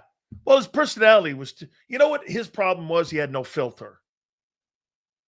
And AJ has a filter. There's no difference between A.J. Brown and Terrell Owens, except for one important thing. A.J.'s got a filter, and he's smarter than T.O. He's not better than T.O., but he's smarter than T.O. Picks his time. As a matter of fact, you know he's backed off everything. You know why? Somebody had a come to Jesus conversation with him. You're talking your way off this team, you know. By the way, I don't think that decision is in cement yet, that he's gone. I don't. I mean, I don't. Well, I'll tell you one thing. You don't go to the Super Bowl unless Terrell Owens is on your football team. You can put that in your hat and do whatever you want with it. But you do not go to the Super Bowl if you do not have Terrell Owens on your team. Most situations, I'd keep T.O. and AJ over the quarterback. Dude, you guys probably lost a Super Bowl at least with Terrell Owens by not letting that situation. But Donovan McNabb couldn't handle it. I think Hurts has handled AJ way better. I think Hurts could have handled Terrell Owens better. I do. One thing he's done is that he's not let that thing get off the rails, in my opinion. Hey, that could have been, because after a while, unless something pops up here, I mean, I think they told him, hey, listen, hey, by the way, that thing, don't think that's not by design. Owens was not in any of that Hard Knocks. That's a sign, and they have control of content, the NFL and the Eagles. Hey, Zander, do you remember? He passed away. Marty Callner was on last year, the creator of Hard Knocks. And the NFL and the team have control of content. Remember he told you that? He was on this program, the guy who created Hard Knocks. So there's no doubt they cut shit out and they let you see what they wanted to see. And that's why it was all scripted. Anyway, guys, I apologize about Wes. We'll catch up with him. I'm very sure of it. By the way, do me a favor. Check out my friends at Morgan & Morgan, the number one injury law firm in all of America for a reason. With over $30 billion recovered, Morgan & Morgan is the number one injury law firm, not only in America, but in the world for a reason. They win. If you're ever injured on the job, anywhere, do me a favor. Let Morgan & Morgan look at your case. They don't get paid unless you win. Simple as that. It's why they're number one. They take cases, and they take cases every single day representing Americans like you. ForThePeople.com/Big Sales or Pound Law 529. That's FORThePeople.com/Big Sales or Pound Law 529. And do me a favor. You tell them Big Sales sent you. There's a reason the Flappy Flaily inflatable tube man dominated the dance-off. Throw the money in the air. Throw the money in the air. Make it rain, count it up, put it there. Just like there's a reason Morgan & Morgan is America's largest injury law firm. Injured? With over $25 billion recovered for our clients, there's a reason to go big. Morgan & Morgan, America's largest injury law firm. Ignite your nights with free live entertainment daily, only at Live Casino and Hotel Philadelphia's Center Bar. 7 days a week, enjoy some of the region's top party bands, performers, and DJs as they take the stage in the heart of the casino action. Great cocktails, live music, and lively moments. It's all happening at Center Bar at Live Casino and Hotel Philadelphia. Visit livecasinophilly.com for more details and the complete list of upcoming events. Must be 21 or older. Gambling problem? Call 1-800-GAMBLER. This is Eric. When he got injured in a car accident, he called Morgan & Morgan. He not only gets a lawyer, he gets trial lawyers like Sam and Jessica, who are in it to win it. He gets his own investigators with briefcases, leather ones. And if you ever have questions, our customer service folks keep things rolling. Injured? We're your army. Morgan & Morgan, America's largest injury law firm. Welcome to the jet setters and the high rollers, to the shot takers and the tastemakers. Welcome to the viewfinders, the thrill seekers, and the night owls. Welcome to everything you could possibly want on one 5-mile island. Welcome to the Wildwoods. Book your stay today. In our hometown, we all look out for each other. We go the extra mile to lend a helping hand. We step up to keep our communities going strong. And at Independence Blue Cross, we're here to keep you going strong. We've been deeply rooted in our communities for more than 85 years. And that connection to members has earned us our spot as the #1 health insurer in the region. So while you look out for your neighbors, know IBX is always looking out for you.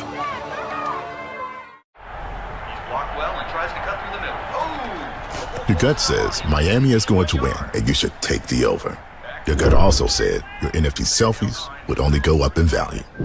They didn't. But your head is on Sports Grid and knows the QB is in concussion protocol. The backup has a 45 QBR against the zone coverage. The New York D has the most sacks in the league. So yeah, trust your head. It's smarter to be on Sports Grid. EAGLES. Eagles.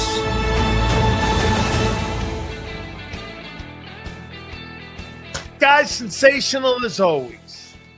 You bet, man. Hey, by the way, what a big game tomorrow night. Cowboys and Lions. Is the East within reach? Who is the true beast of the East? You got it, Emrayes. Guys, appreciate you. Please hit the like button on the way out the door. 2 to 6 tomorrow. Big Z, Big Joe, thank you very much, and we will see you on the flip side.